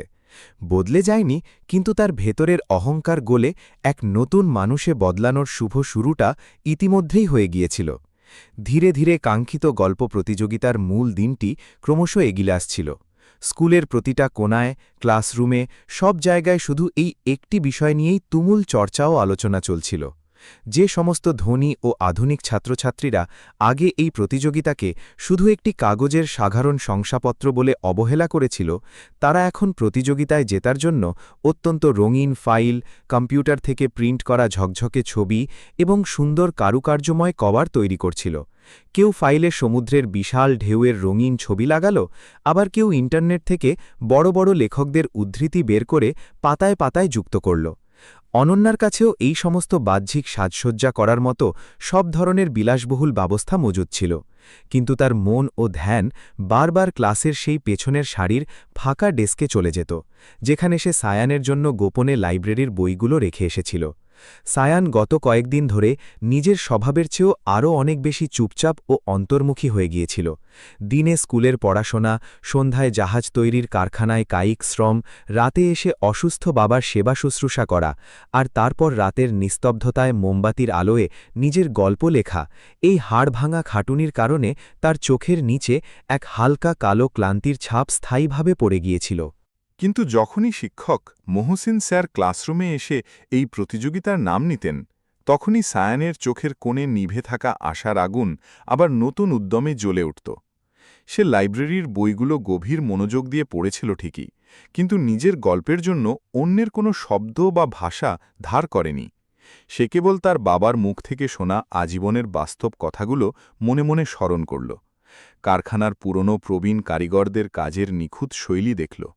সমুদ্র তীরে বসে থাকা সেই সমস্ত অবহেলিত মানুষদের বাস্তব জীবনের কথা মন দিয়ে শুনল, যাদের পুরো জীবনটাই সমুদ্রের উত্তাল ঢেউয়ের সাথে চিরতরে বাঁধা ছিল।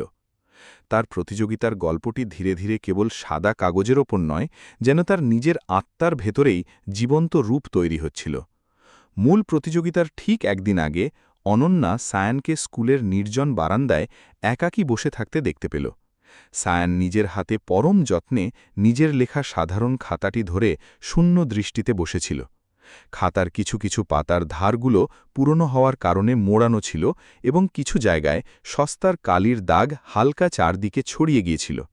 তার খাতার ওপর কোনো রকমের রঙিন বা চকমকে কভার ছিল না, না ছিল কোনো সুন্দর প্রিন্ট করা ছবি, না কোনো কৃত্রিম সাজসজ্জা। অনন্যা সায়ানের দিকে কয়েক পা এগিয়ে গিয়েও হঠাৎ করে কি ভেবে আমার থমকে থেমে গেল। সে মন থেকে খুব তীব্রভাবে চাইছিল সায়ানকে কোনোভাবে সাহায্য করতে, কিন্তু ভাবনাবেনের সংস্পর্শে এসে এখন সে খুব ভালোভাবেই বুঝতে পেরেছিল যে প্রকৃত মানবিক সাহায্য আর সস্তা দয়ার মাঝে খুব সরু ও সূক্ষ্ম একটি সীমারেখা থাকে। তাই সে সায়ানকে কোনো কথা বলল না, শুধু দূর থেকে নীরব দর্শকের মতো দাঁড়িয়ে থাকল, ঠিক যেন কেউ অন্ধকারে কোনো প্রদীপ জ্বালিয়েও অহংকারবশত তার আলোর শিখার নাম জগতের সামনে প্রকাশ না করে। এর ঠিক পরের দিন সকালে ক্লাসরুমের ভেতরে শিক্ষার্থীদের মধ্যে বেশ শোরগোল ও হইচই চলছিল। প্রতিযোগিতায় অংশগ্রহণকারী শিক্ষার্থীরা সবাই যার যার নিজের রঙিন ও জমকালো ফাইল নিয়ে ক্লাসে এসেছিল। ফাইলের চকচকে কাভার, কম্পিউটার থেকে প্রিন্ট করা মসৃণ পাতা, সমুদ্রে ল্যামিনেট করা রঙিন ছবি, সবকিছু দেখতে অত্যন্ত আকর্ষণীয় ও সুন্দর দেখাচ্ছিল। সায়ান তার হাতের সাধারণ খাতাটি একটি পুরনো খয়েরি রঙের মলাট কাগজে মুড়িয়ে অত্যন্ত সাদাসিধেভাবে নিজের কাছে রেখেছিল। যখন শিক্ষকের ডাকে সে নিজের সেই খাতাটি টেবিলের ওপর জমা দিতে সামনের দিকে উঠল, তখন পেছনের বেঞ্চ থেকে কিছু সহপাঠীর চাপা উপহাসের হাসির আওয়াজ পরিষ্কার শোনা গেল। তাদের মধ্যে থেকে কেউ একজন টিপ্পনি কেটে বলেই ফেলল, আরে দেখ দেখ, এটা কোনো প্রতিযোগিতার গল্প নাকি আমাদের রেশনের দোকানের চাল ডালের হিসেবের খাতা? এই কথা শুনে কিছু বাচ্চা মাথা নিচু করে নিজেদের কুটিল হাসি চাপার চেষ্টা করল। সায়ান সেই কটু কথাগুলো নিজের কানে শুনল বটে, কিন্তু তার দৃঢ় পা একটিবারের জন্য থামাল না।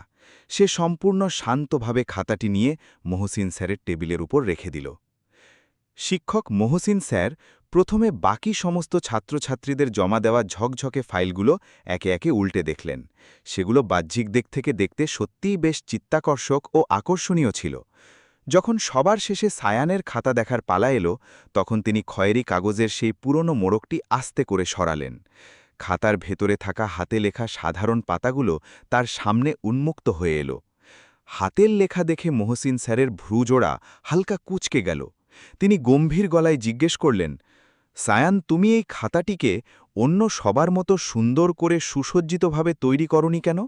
যে কোনো প্রতিযোগিতায় নিজের কাজকে সুন্দরভাবে উপস্থাপন করাটাও তো একটা অত্যন্ত গুরুত্বপূর্ণ ব্যাপার।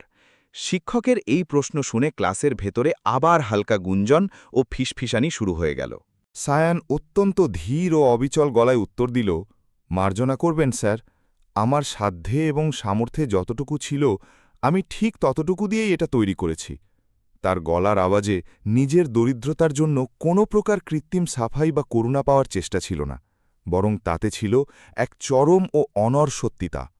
কিন্তু এই পৃথিবীর চিরন্তন নিয়ম হল যে পরম সত্য সবসময় চকমকে সুন্দর মোড়কে আবৃত হয়ে মানুষের সামনে আসে না, আর ঠিক এই কারণেই অনেক সময় সাধারণ মানুষ তা প্রথম দেখায় সহজে চিনতে ভুল বা দেরি করে ফেলে। এই দৃশ্য দেখে অনন্যার বুকটা এক অজানা যন্ত্রণায় ভারী হয়ে এলো। তার চোখের সামনে কারিগর বাজারে দেখা ভাবনাবেনের সেই জীর্ণ দোকানের কথা মনে পড়ল, নিজের কাছে থাকা সেই ছোট্ট কাপড়ের টুকরোটির কথা মনে পড়ল, আর সেই অগোছালো সেলাইয়ের কথা মনে পড়ল, যা দেখতে মোটেও সোজা বা নিখুঁত ছিল না, তবুও তা এক পরম পরিশ্রমে ও ভালোবাসায় ভরপুর ছিল। সে আর নিজেকে ধরে রাখতে পারল না, অত্যন্ত দৃঢ়তার সাথে নিজের আসন থেকে উঠে দাঁড়াল। ক্লাসরুমের পুরো ক্লাস একযোগে অবাক হয়ে তার দিকে তাকাল, কারণ রায় পরিবারের একমাত্র কন্যা অনন্যা রায় সাধারণত তখনই ক্লাসে উঠে দাঁড়াত যখন তাকে স্কুলের কোনো বড় পুরস্কার নিতে হতো বা কোনো বিশেষ অনুষ্ঠানে প্রধান বক্তা হিসাবে বক্তব্য রাখতে হতো। কিন্তু সেই বিশেষ দিনটিতে তার গলার আওয়াজ অন্য সব দিনের চেয়ে সম্পূর্ণ অন্যরকম ও গম্ভীর ছিল। স্যার, সে শিক্ষকের দিকে তাকিয়ে স্পষ্ট ভাষায় বলল, সবার তো আর কম্পিউটার থেকে রঙিন ছবি প্রিন্ট করার মতো অঢেল টাকা থাকে না, কিন্তু এর মানে কোনোভাবেই এই নয় যে তার জীবনের ঝুলিতে কোনো জীবন্ত গল্প নেই। অনন্যার এই জোরালো বক্তব্য শুনে পুরো ক্লাসরুম মুহূর্তের মধ্যে একদম নিস্তব্ধ ও শান্ত হয়ে গেল। তার বান্ধবী তিথি অনন্যার দিকে চরম বিস্ময় নিয়ে অবাক হয়ে তাকাল, যেন সে নিজের এতদিনের চেনা ধনী বান্ধবীকেই কোনো মতে চিনতে পারছিল না।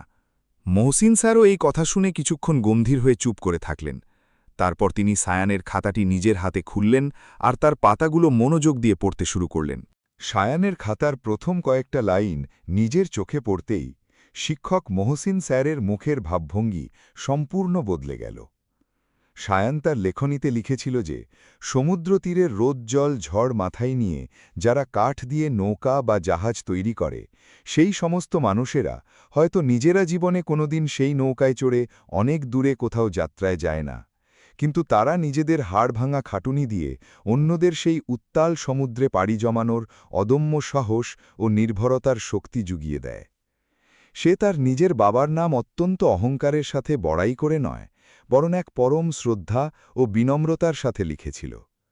সে নিজের দারিদ্র্যের করুণ কাহিনী লিখে কোনো সস্তা কান্না কাঁদেনি, বরং সে পরম মায়ায় কারখানার বাতাসে ভেসে বেড়ানো কাঠের সুগন্ধ আর কঠোর পরিশ্রমের গন্ধের কথা লিখেছিল।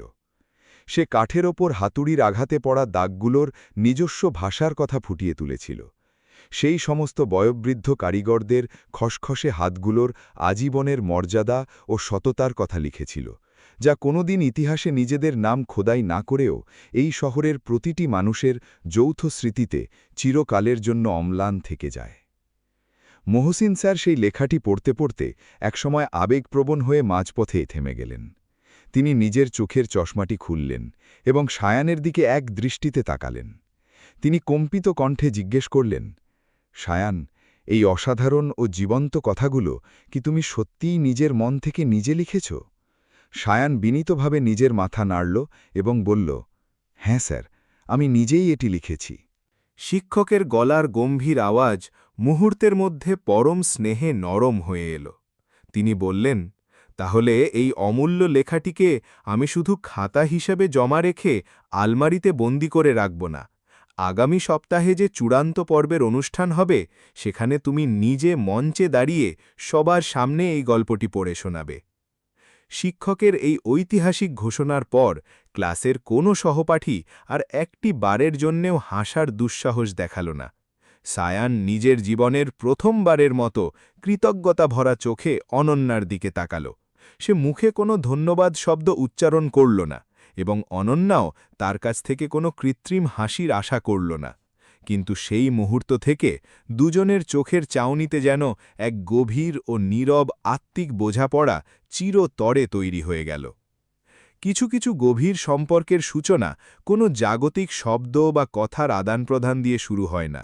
সেগুলোর প্রকৃত জন্ম ঠিক সেই পবিত্র মুহূর্তে হয়, যখন একজন মানুষ নিজের অহংকার বিসর্জন দিয়ে অন্য একজন মানুষের ভেতরের সুপ্ত আত্মসম্মান ও মর্যাদাকে নিজের সম্মান মনে করে বাঁচাতে শিখে যায়।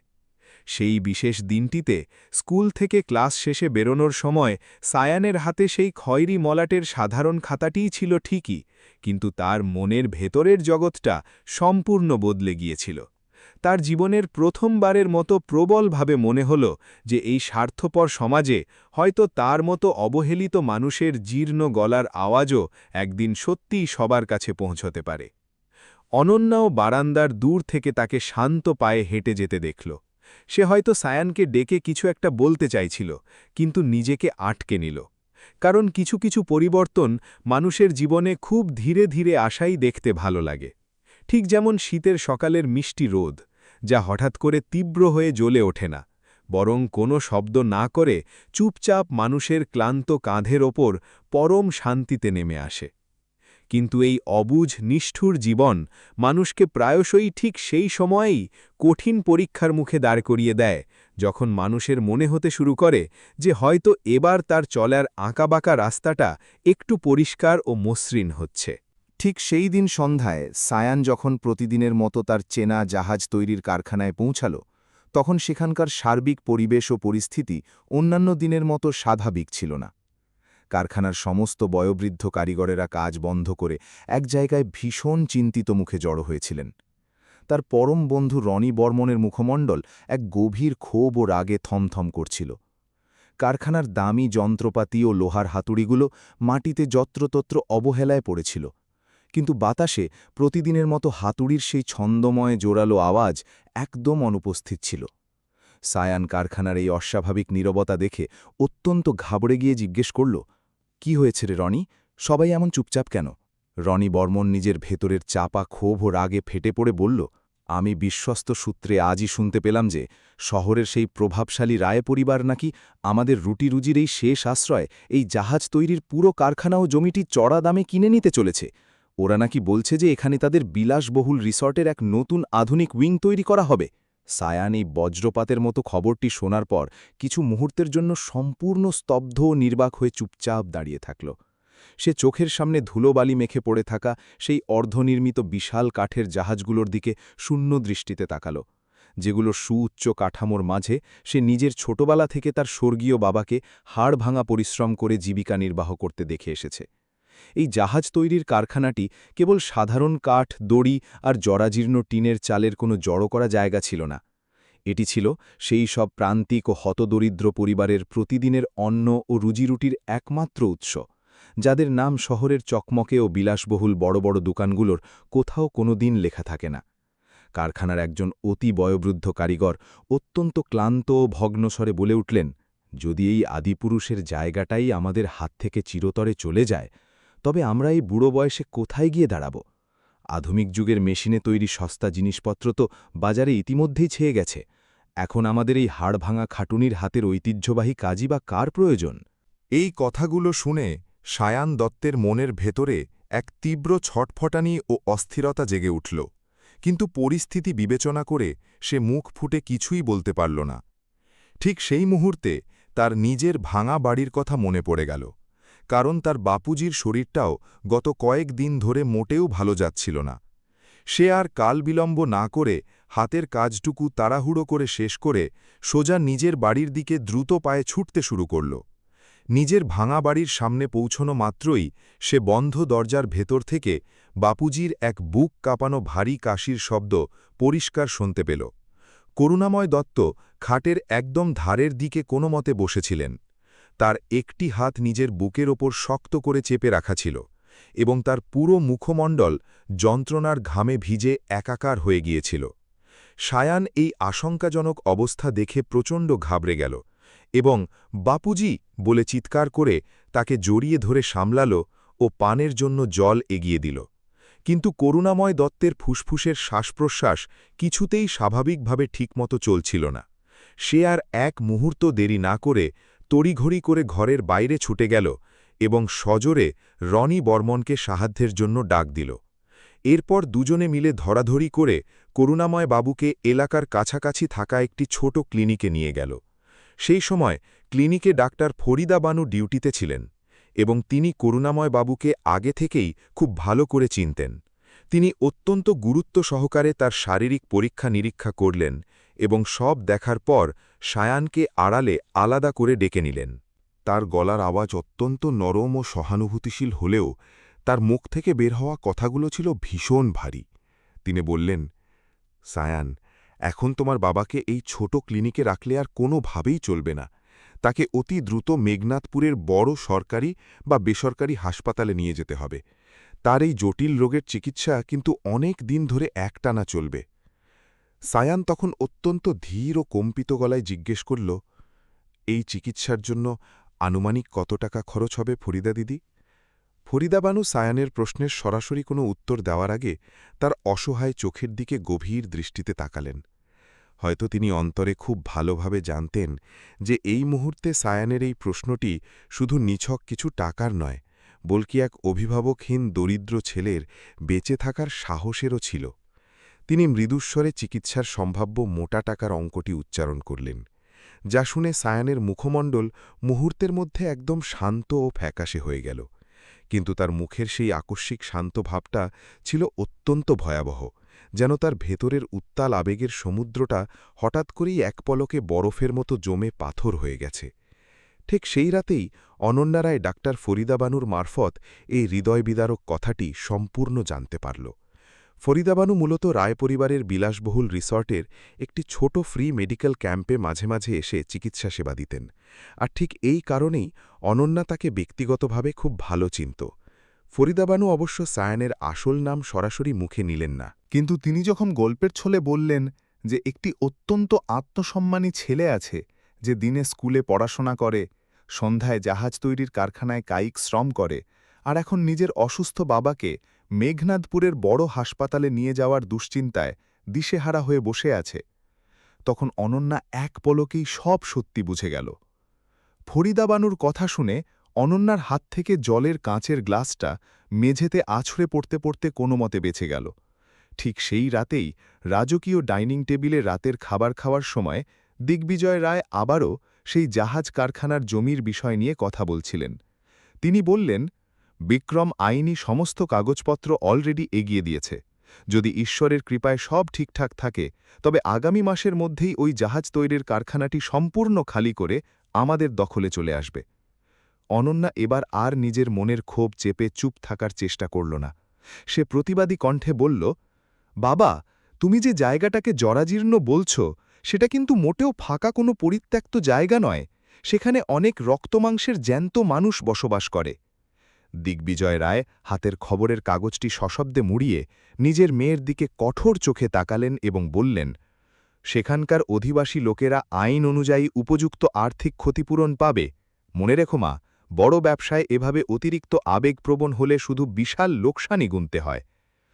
অনন্যার গলার আওয়াজ যদিও অত্যন্ত ধীর ও শান্ত ছিল, কিন্তু জীবনের প্রথমবারের মতো তার কণ্ঠে ভয়ের চেয়ে স্পষ্টতা অনেক বেশি প্রকাশ পাচ্ছিল। সে সরাসরি বলল, কারো আজীবনের বংশানুক্রমিক দক্ষতা আর শিল্পকে জোর করে টাকা দিয়ে কিনে নিয়ে তাকে নিজের ভিটেমাটি থেকে তাড়িয়ে দেওয়াকে কোনোভাবেই ক্ষতিপূরণ বলে না বাবা। দিগ্বিজয় রায়ের মুখমণ্ডল মুহূর্তে প্রচণ্ড কঠিন ও রাগে থমথমে হয়ে গেল। তিনি চড়াসুরে বললেন, তুমি এই সমস্ত আজেবাজে নীতিবাক্যের কথা ইদানিং কোথা থেকে শিখছ শুনি? সেই একাডেমির কোনো শিক্ষক বা বন্ধু কি তোমার মাথায় এইসব আপামর গরিবদের করুণ গল্প ঢোকাচ্ছে নাকি? অনন্যা এবারও বাবার ধমক শুনে চুপ করে দমে গেল না। সে নির্ভীকভাবে বলল, এটা বানিয়ে বলা কোনো কাল্পনিক গল্প নয় বাবা, এটাই এই শহরের রূঢ় বাস্তব সত্য। করুণাময় দত্তের মতো সৎ মানুষেরা ও কারিগররাই মূলত এই নীলপুর শহরের আসল গৌরব ও আদি পরিচয়। করুণাময় দত্তের নাম মেয়ের মুখে শোনামাত্রই দিগ্বিজয় রায়ের তীক্ষ্ণ চোখে এক গভীর সন্দেহের কালো ছায়া নেমে এলো। তিনি চোখ ছোট করে জিজ্ঞেস করলেন, তার মানে তুমি ওই সর্বহারা দত্ত পরিবারকে আগে থেকেই খুব ভালো করে চেনো? অনন্যা এই আচমকা প্রশ্নের মুখে সঙ্গে সঙ্গে কোনো সদুত্তর দিতে পারল না। আর ব্যাস, তার এই ক্ষণিকের অপরাধবোধের নীরবতাই দিগ্বিজয় রায়ের সন্দেহকে সত্যি প্রমাণ করার জন্য যথেষ্ট ছিল। সেই মেঘলা রাতে অনন্যা নিজের আলিশান শয়নকক্ষে একাকী অনেকক্ষণ ধরে স্তব্ধ হয়ে বসে রইল। আলিশান প্রাসাদের বাইরে ঝলমলে আলোর রোশনাই ছড়িয়েছিল বটে, কিন্তু তার নিজের অন্তরের মনটি এক গভীর অন্ধকারে নিমজ্জিত ছিল। একদিকে ছিল তার জন্মদাতা বাবার অলঙ্ঘনীয় কঠোর আদেশ, বংশের আভিজাত্য ও সম্মান, আর তার চিরচেনা সেই বিলাসবহুল জীবন, যাকে সে নিজের অতীতে কোনোদিন কোনো প্রকার প্রশ্নের মুখে দাঁড় করানোর প্রয়োজন বোধ করেনি। অন্যদিকে দাঁড়িয়েছিল সায়ান নামের সেই তীব্র জেদি ছেলেটি, যার হিমালয়ের মতো সুউচ্চ আত্মসম্মান অনন্যাকে সহজে তাকে সাহায্য করার জন্য স্পর্শও করতে দিচ্ছিল না। এবং সাথে জড়িয়েছিলেন প্রবীণ করুণাময় বাবু, যার প্রতিটি দুর্বল নিঃশ্বাসের উপর এখন মৃত্যুর মতো এক কঠিন সময়ের বোঝা চেপে বসেছিল। জানলা দিয়ে দিগন্ত বিস্তৃত উত্থাল সমুদ্রের দিকে একদৃষ্টে তাকিয়ে অনন্যা জীবনের প্রথমবারের মতো অনুভব করল যে প্রচুর ধনসম্পদ বা টাকা পয়সা মানুষকে সবসময় প্রকৃত স্বাধীনতা এনে দেয় না। কখনো কখনো তা এমন এক সোনার দেয়াল হয়ে দাঁড়িয়ে যায়, যার ভেতরে বন্দি অবস্থায় দাঁড়িয়ে থেকেও একজন সাধারণ মানুষ বাইরের আসল সত্য পর্যন্ত পৌঁছনোর জন্য চাতক পাখির মতো তৃষ্ণার্ত হয়ে ছটপট করে। আর ঠিক সেই অভিশপ্ত রাতে নীলপুরের উপকূলীয় ঠান্ডা বাতাসের মাঝে দুটি ভিন্ন মেরুর বাড়িতে কারোর চোখে এক ফোঁটাও ঘুম এলো না। এক বাড়িতে একজন অসহায় ছেলে অত্যন্ত পরম শঙ্কায় তার বাবার জীবনের শেষ নিঃশ্বাসগুলো এক এক করে গুনছিল, আর অন্য বাড়িতে বসে একজন ধনী মেয়ে জীবনের প্রথমবারের মতো নিজের পরিবারের অন্যায় ও নিষ্ঠুর সিদ্ধান্তের কথা ভেবে মনে মনে চরম ভয় পাচ্ছিল। সেই দীর্ঘ রাতে অনন্যা দীর্ঘক্ষণ চিন্তা করেও কোনো সুনির্দিষ্ট ও চূড়ান্ত সিদ্ধান্ত নিজের মনে নিতে পারল না। সে শুধু জানলার কাছে বসে রইল এবং নিজের হাতের মুঠোয় কারিগর বাজার থেকে নিয়ে আসা সেই অসম্পূর্ণ এমব্রয়ডারি করা কাপড়ের টুকরোটি শক্ত করে চেপে ধরে রাখল। সেই কাপড়ে থাকা তার নিজের হাতের আঁকামাকা ও অগোছালো সেলাইগুলো এখন যেন অবিকল তার নিজের মনের ভেতরের তীব্র দ্বিধাদ্বন্দ্ব ও মানসিক লড়াইয়ের মতো প্রতিচ্ছবি মনে হচ্ছিল। সুরম্য প্রাসাদের বাইরের পরিবেশটি আপাতদৃষ্টিতে নিঝুম ও শান্ত মনে হলেও তার কানের পর্দায় ডাক্তার ফরিদা বানুর সেই গম্ভীর গলার আওয়াজ বারবার আশঙ্কাজনকভাবে ফিরে আসছিল। চিকিৎসা অনেক দিন চলবে এবং এর জন্য প্রয়োজনীয় খরচও অত্যন্ত বেশি।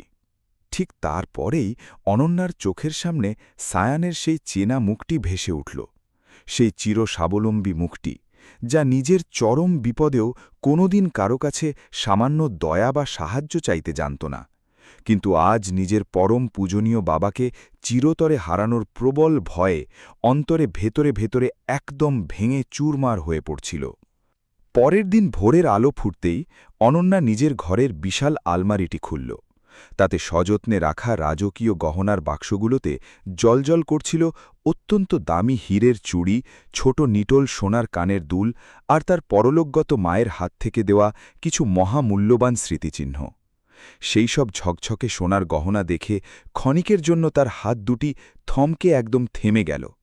নিজের জন্মদাত্রী মায়ের পবিত্র স্মৃতির সাথে ওতপ্রোতভাবে জড়িয়ে থাকা সেই মূল্যবান জিনিসগুলো এভাবে পরহস্তে তুলে দেওয়ার উদ্দেশ্যে ছোঁয়া কোনো সন্তানের পক্ষেই সহজ ছিল না।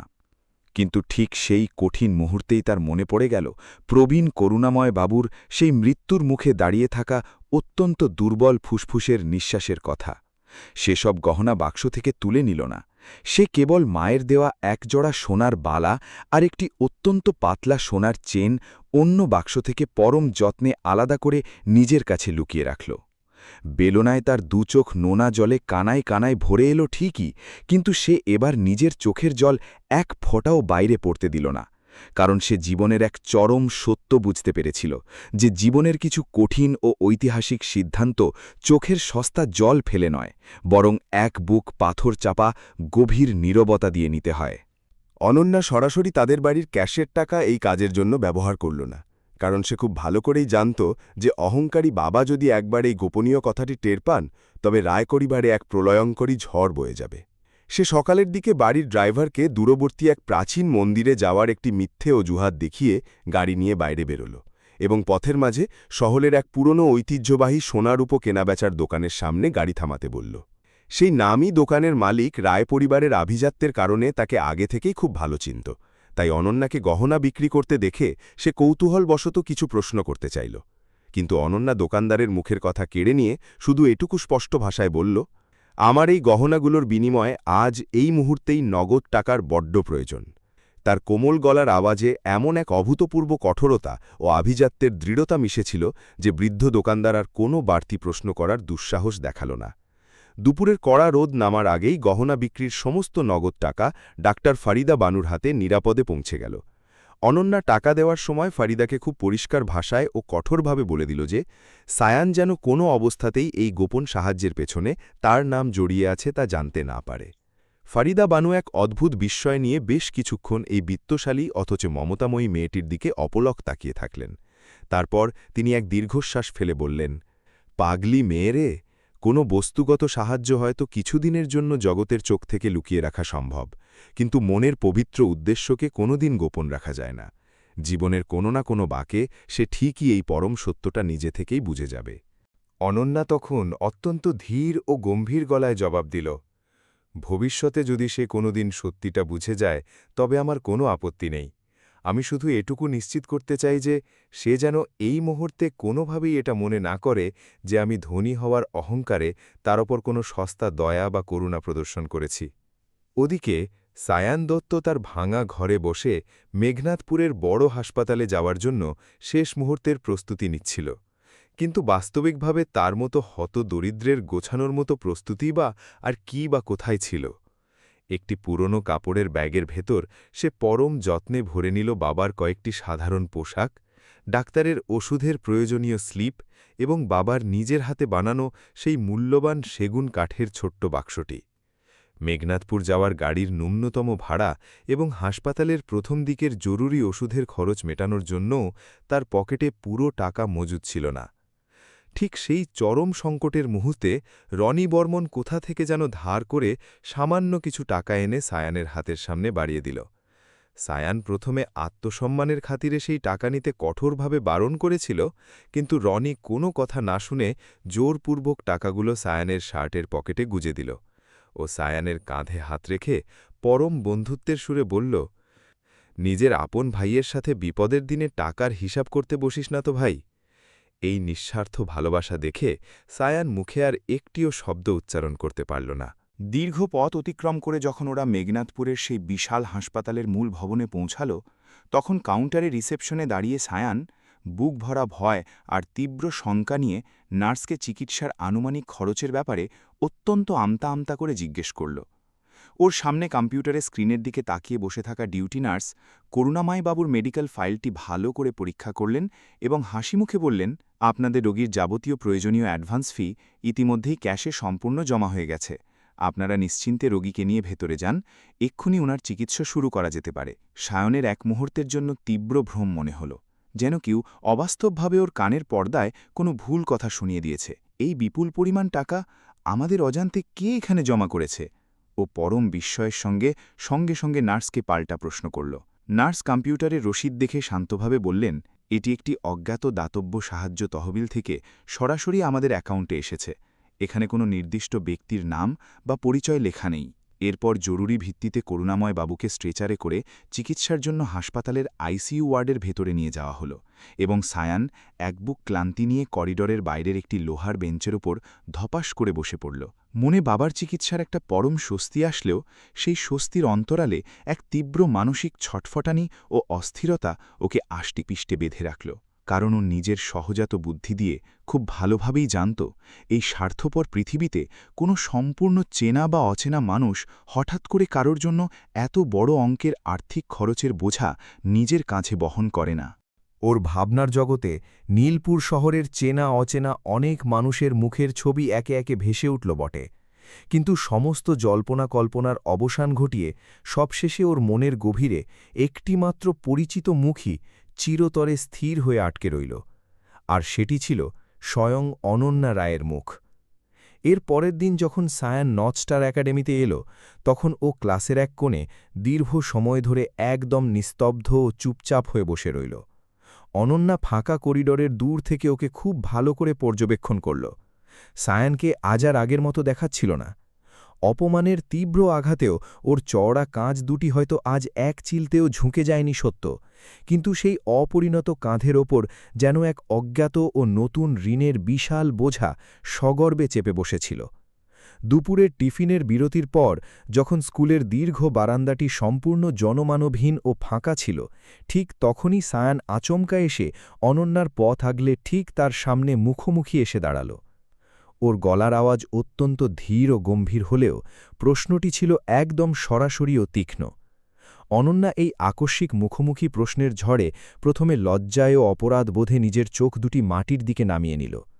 তারপর নিজেকে কিছুটা সামলে নিয়ে সাহসের সাথে সরাসরি বলল, আমি ধনী বা দরিদ্র হিসেবে কিছু করিনি সায়ান, আমি একজন সাধারণ মানুষ হিসেবে শুধু সেটাই করেছি যা সেই কঠিন সময়ে একজন মুমূর্ষু মানুষের জীবন বাঁচানোর জন্য অত্যন্ত জরুরি ছিল। অনন্যার কথা শুনে সায়ানের দুই চোখের কোণে এক গভীর ও সুপ্ত দুঃখের আভা নেমে এল। ও দীর্ঘশ্বাস ফেলে বলল, তুমি আমাদের মতো মানুষদের জীবনের আসল যাতনা কোনোদিন বুঝবে না অনন্যা। যখন কোনো হতদরিদ্র মানুষ সমাজের উচ্চবিত্ত কারোর কাছ থেকে এভাবে অলক্ষ্যে সাহায্য গ্রহণ করে, তখনই নিষ্ঠুর দুনিয়া তাকে শুধু সামান্য অভাবী বলেই ছেড়ে দেয় না, বরং তাকে আজীবনের জন্য সমাজের চোখে অত্যন্ত নিচু ও ছোট ভাবতে শুরু করে দেয়। অনন্যা এবার নিজের মনের ভেতরের সমস্ত সংকোচ ও ভয় ঝেড়ে ফেলে প্রথমবারের মতো সরাসরি সায়ানের চোখের মনির দিকে দৃঢ় দৃষ্টিতে তাকাল। ও পাল্টা প্রশ্ন করল, আর যখন কোনো সুযোগ্য ছেলে নিজের জন্মদাতা বাবার অমূল্য জীবনকে নিশ্চিত মৃত্যুর হাত থেকে বাঁচাতে পারে, তখন কি এই সমাজ বা দুনিয়ার লোকলজ্জার ভয়ে তার কর্তব্য থেকে এক পা পিছিয়ে যাওয়া উচিত বলে তুমি মনে করো? সায়ান এই অকাট্য যুক্তির মুখে মুহূর্তের মধ্যে সম্পূর্ণ নির্বাক ও চুপ হয়ে গেল। অনন্যার করা প্রশ্নটি যেমন ১০০% সঠিক ও যুক্তিযুক্ত ছিল, ঠিক তেমনি সায়ানের নিজের অন্তরের ভেতরের আত্মসম্মানের ক্ষতটিও পরম সত্যি ছিল। ও কিছুটা নিজেকে সামলে নিয়ে গম্ভীর গলায় বলল, তুমি আমার বাপুজির জীবন বাঁচিয়েছ, তার জন্য আমি আজীবন তোমার প্রতি চিরকৃতজ্ঞ থাকব। কিন্তু আমি আমার নিজের মেরুদণ্ড বিসর্জন দিয়ে কোনো অবস্থাতেই এই বিশাল দয়া বা করুণার নিচে দমে বাঁচতে চাই না। অনন্যার গলার আওয়াজ এক তীব্র আবেগে ও অভিমানে কাঁপতে শুরু করল। ও অশ্রুসজল চোখে বলল, ঈশ্বরের দোহাই সায়ান, এটাকে দয়া বলে নিজেরও আমার মনকে ছোট করো না। আজ যদি তুমি আমার জায়গায় দাঁড়িয়ে অন্য কোনো মুমূর্ষু মানুষকে এভাবে মৃত্যুর মুখে ছটফট করতে দেখতে, তবে কি তুমি নিজের পকেটের টাকা বাঁচানোর জন্য তাকে এভাবে চোখের সামনে মরতে ছেড়ে দিতে পারতে? আমি রায় পরিবারের বড়লোকি অহংকার নিয়ে নয় সায়ান, আমি একজন সাধারণ মানুষ হিসেবে অন্য একজন মানুষের পাশে দাঁড়িয়েছি। এই অমোঘ কথার পর কিছু দীর্ঘ মুহূর্ত ধরে দুজনের স্তব্ধতার মাঝখানে শুধু দুপুরের উত্তাল হাওয়া বয়ে যেতে লাগল। সায়ানের মনের গভীরে এই কথার অনেক উত্তর লুকিয়েছিল সত্যি, কিন্তু তা প্রকাশ করার মতো কোনো ভাষা বা শব্দ ওর মুখে জোগাল না। ও নিঃশব্দে ওখান থেকে ঘুরল এবং ধীর পায়ে নিজের ক্লাসের দিকে চলে গেল।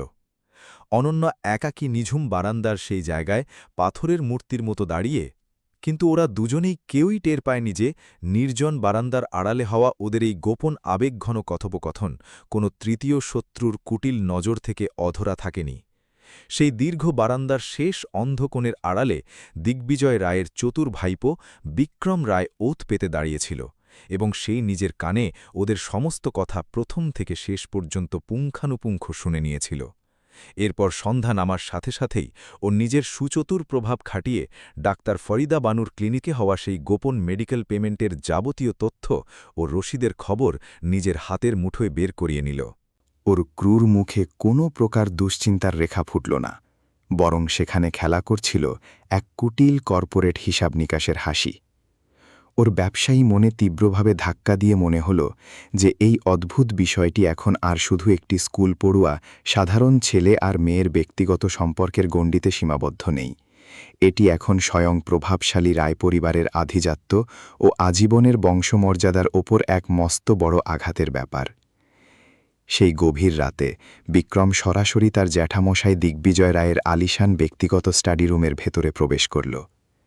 ও অত্যন্ত শান্ত অথচ বিষাক্ত গলায় বলল, জ্যাঠামশাই, অনন্যা আমাদের পরিবার থেকে সম্পূর্ণ লুকিয়ে ওই জরাজীর্ণ কারখানার এক দরিদ্র দত্ত পরিবারের ছেলের চিকিৎসার জন্য নিজের গহনা বিক্রি করে বিপুল টাকা খরচ করেছে।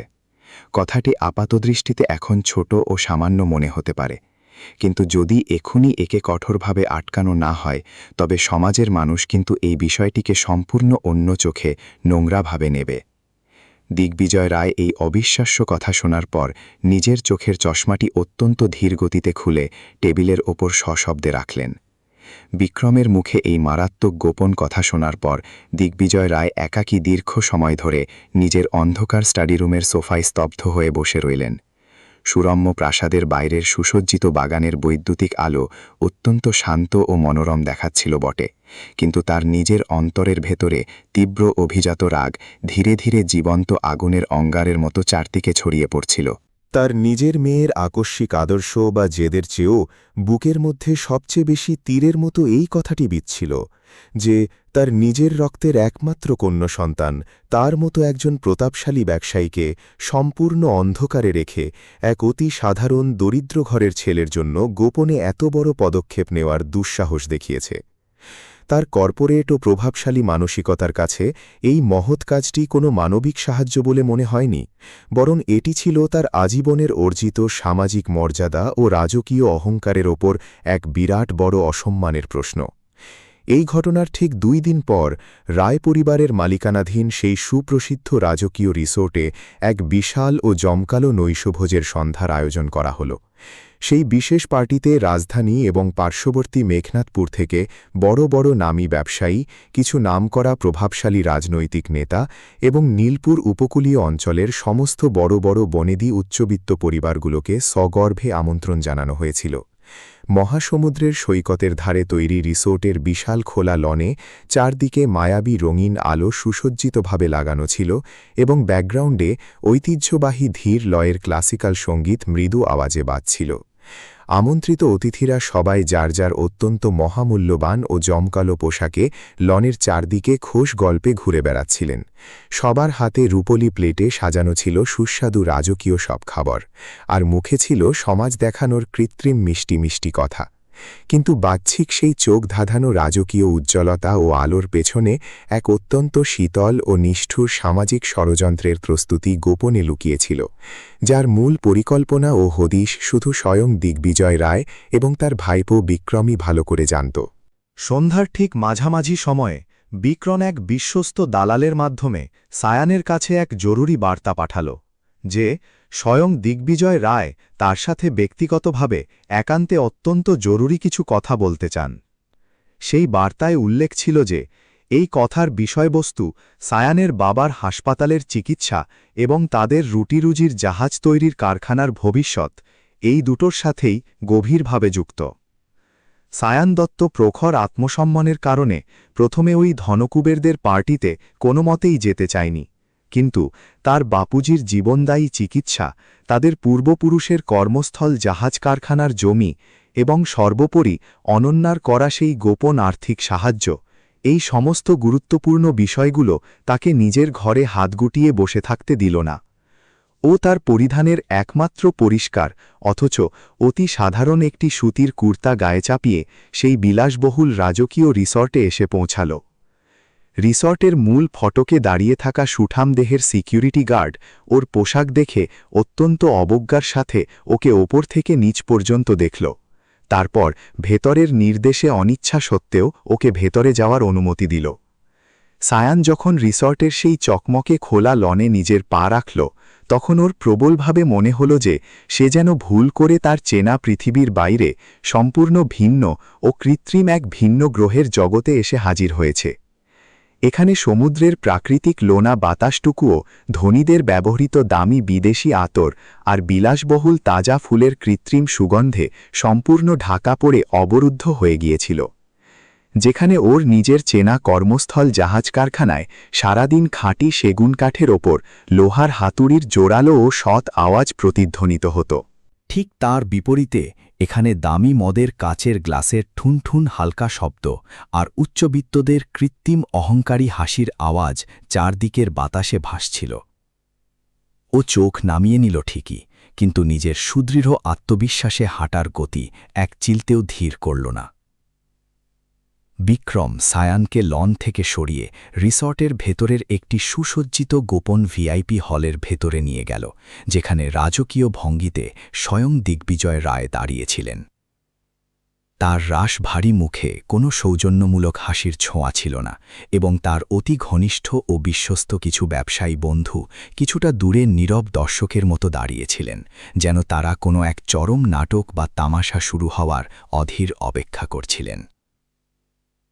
অনন্যা তার বাবার এই অত্যন্ত ক্রূর ও আকস্মিক ডাকের খবর বিন্দুমাত্র টের পায়নি।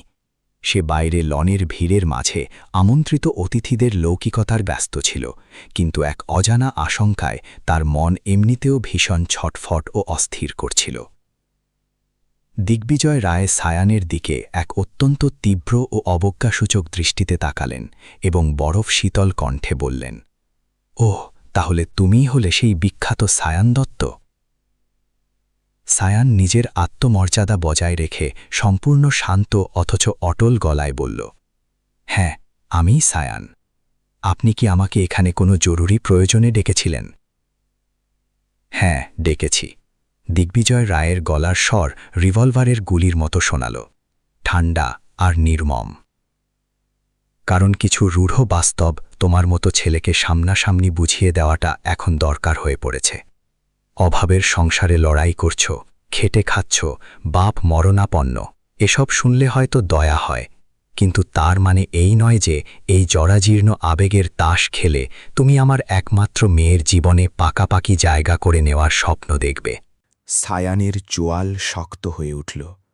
চোখের পলক না ফেলে সে সোজা তাকিয়ে বলল, আমি আপনার মেয়ের সম্পত্তি বা তার জীবনে কোনো অধিকার কোনো দিন দাবি করিনি, মিস্টার রায়। দিগ্বিজয় রায় একটা কুৎসিত অবজ্ঞার হাসি হাসলেন। তাই নাকি? চাওনি? তাহলে মেঘনাথপুরের হাসপাতালের লাখ লাখ টাকা কার পেছনে খরচ হল? লাইব্রেরির ওই দামি বইগুলো কার ডিস্কে সাজানো থাকে? আর এই সস্তা সহানুভূতিটা কার থেকে আদায় করলে?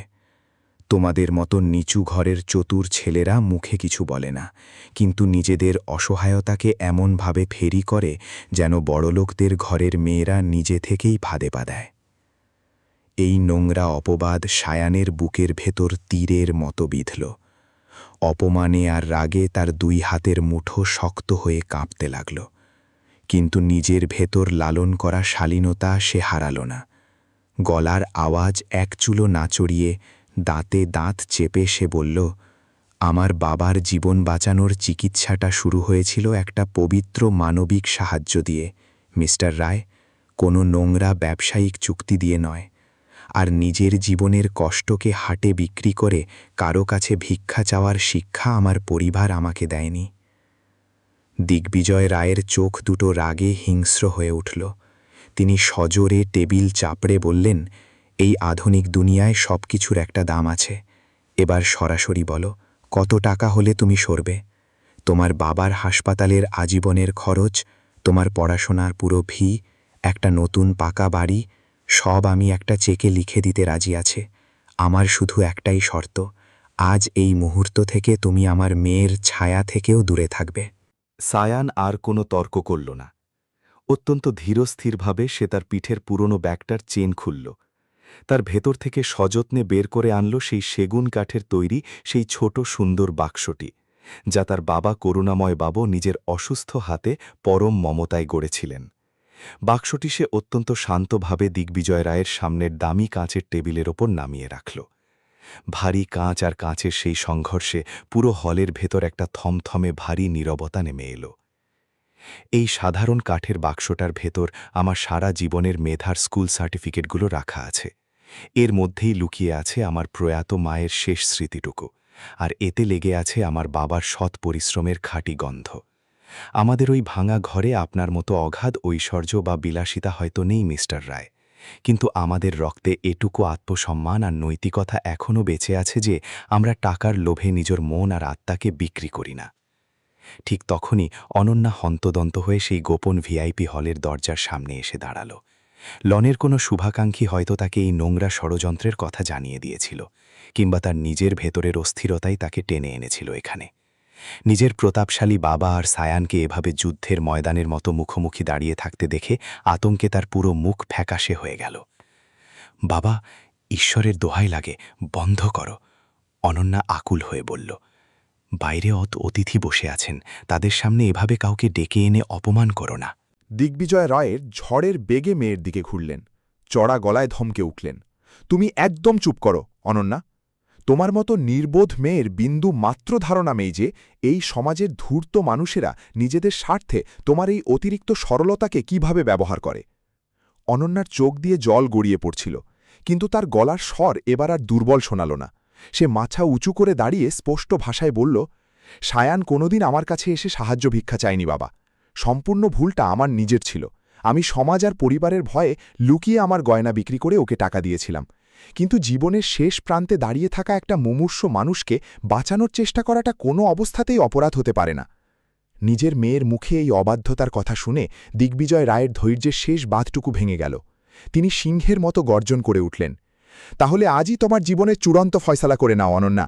হয় আজ এই মুহূর্ত থেকে এই ভবঘুরে ছেলে আর তার জরাজীর্ণ পরিবারের সাথে তোমার যাবতীয় চেনা পরিচিতি সব কাল্পনিক সম্পর্ক চিরতরে শেষ করে দাও, না হলে মনে রেখো আজকের এই অন্ধকার রাতের পর রায় পরিবারের এই রাজকীয় প্রাসাদে তোমার মতো অবাধ্য মেয়ের থাকার জন্য 1 ইঞ্চি জায়গাও অবশিষ্ট থাকবে না। পুরো ভিআইপি হলের ভেতরের হাওয়া যেন মুহূর্তের মধ্যে বরফ হয়ে গেল। হলের বাইরে তখনও আমন্ত্রিত অতিথিদের জন্য উৎসবের গান সশব্দে বাজছিল, কিন্তু ভেতরের পরিবেশ এতটাই দমবন্ধ ছিল যে কেউ একটা সামান্য নিঃশ্বাস ফেলা সাহস পাচ্ছিল না। অনন্যা চরম অসহায় আর আর্ত চোখে সায়ানের দিকে তাকাল। সেই ভেজা চোখের দৃষ্টিতে একদিকে ছিল সব হারানোর তীব্র ভয়, আর প্রথাগত প্রেম না থাকলেও অন্তত এক গভীর মানবিক আপন্নত্ব ও আত্মার টান ছিল। ছিল এমন এক নীরব আকুলতা যা প্রকাশের জন্য কোনো ভাষা যথেষ্ট নয়। সায়ানও নিজের গভীর ও শান্ত চোখ দুটি মেলে শেষবারের মতো অনন্যার কান্নাসিক্ত মুখের দিকে তাকাল। তার সেই পুরুষালী চেহারায় কোনো আত্মগ্লানি বা ভিক্ষা চাওয়ার মিনতি ছিল না। সে চাইলে এই মুহূর্তে সাহসের সাথে এক পা এগিয়ে গিয়ে অনন্যার হাত ধরে বলতে পারত সব ছেড়ে তার সাথে চলে আসতে, কিন্তু সে জানত বাধ্য হয়ে নেওয়া কোনো সিদ্ধান্ত ভালোবাসা হয় না, তা একসময় শুধুই বোঝা হয়ে দাঁড়ায়। অনন্যার খ্যাকাশে ঠোঁট দুটো তীব্র যন্ত্রণায় কেঁপে উঠল।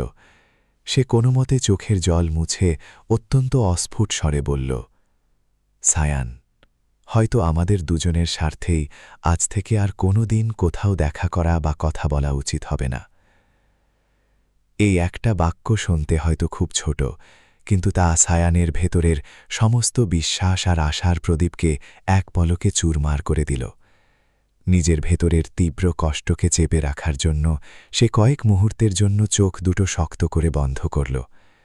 তারপর টেবিল থেকে বাবার তৈরি সেই অমূল্য কাঠের বাক্সটি নিজের হাতে তুলে নিয়ে অত্যন্ত শান্ত কণ্ঠে বলল, ঠিক আছে, আমি তোমার এই সিদ্ধান্ত মেনে নিলাম।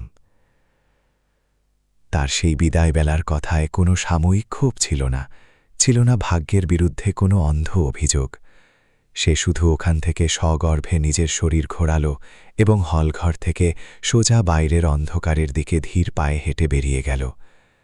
অনন্যা পাথরের মূর্তির মতো ঠিক সেই জায়গাতেই নিশ্চল হয়ে দাঁড়িয়ে রইল, যেন নিজের মুখ থেকে বেরোয়া ওই একটিমাত্র নিষ্ঠুর বাক্যই তার নিজের অস্তিত্ব ও আত্মাকে এক নিমেষে সম্পূর্ণ শূন্য করে দিয়ে গেছে।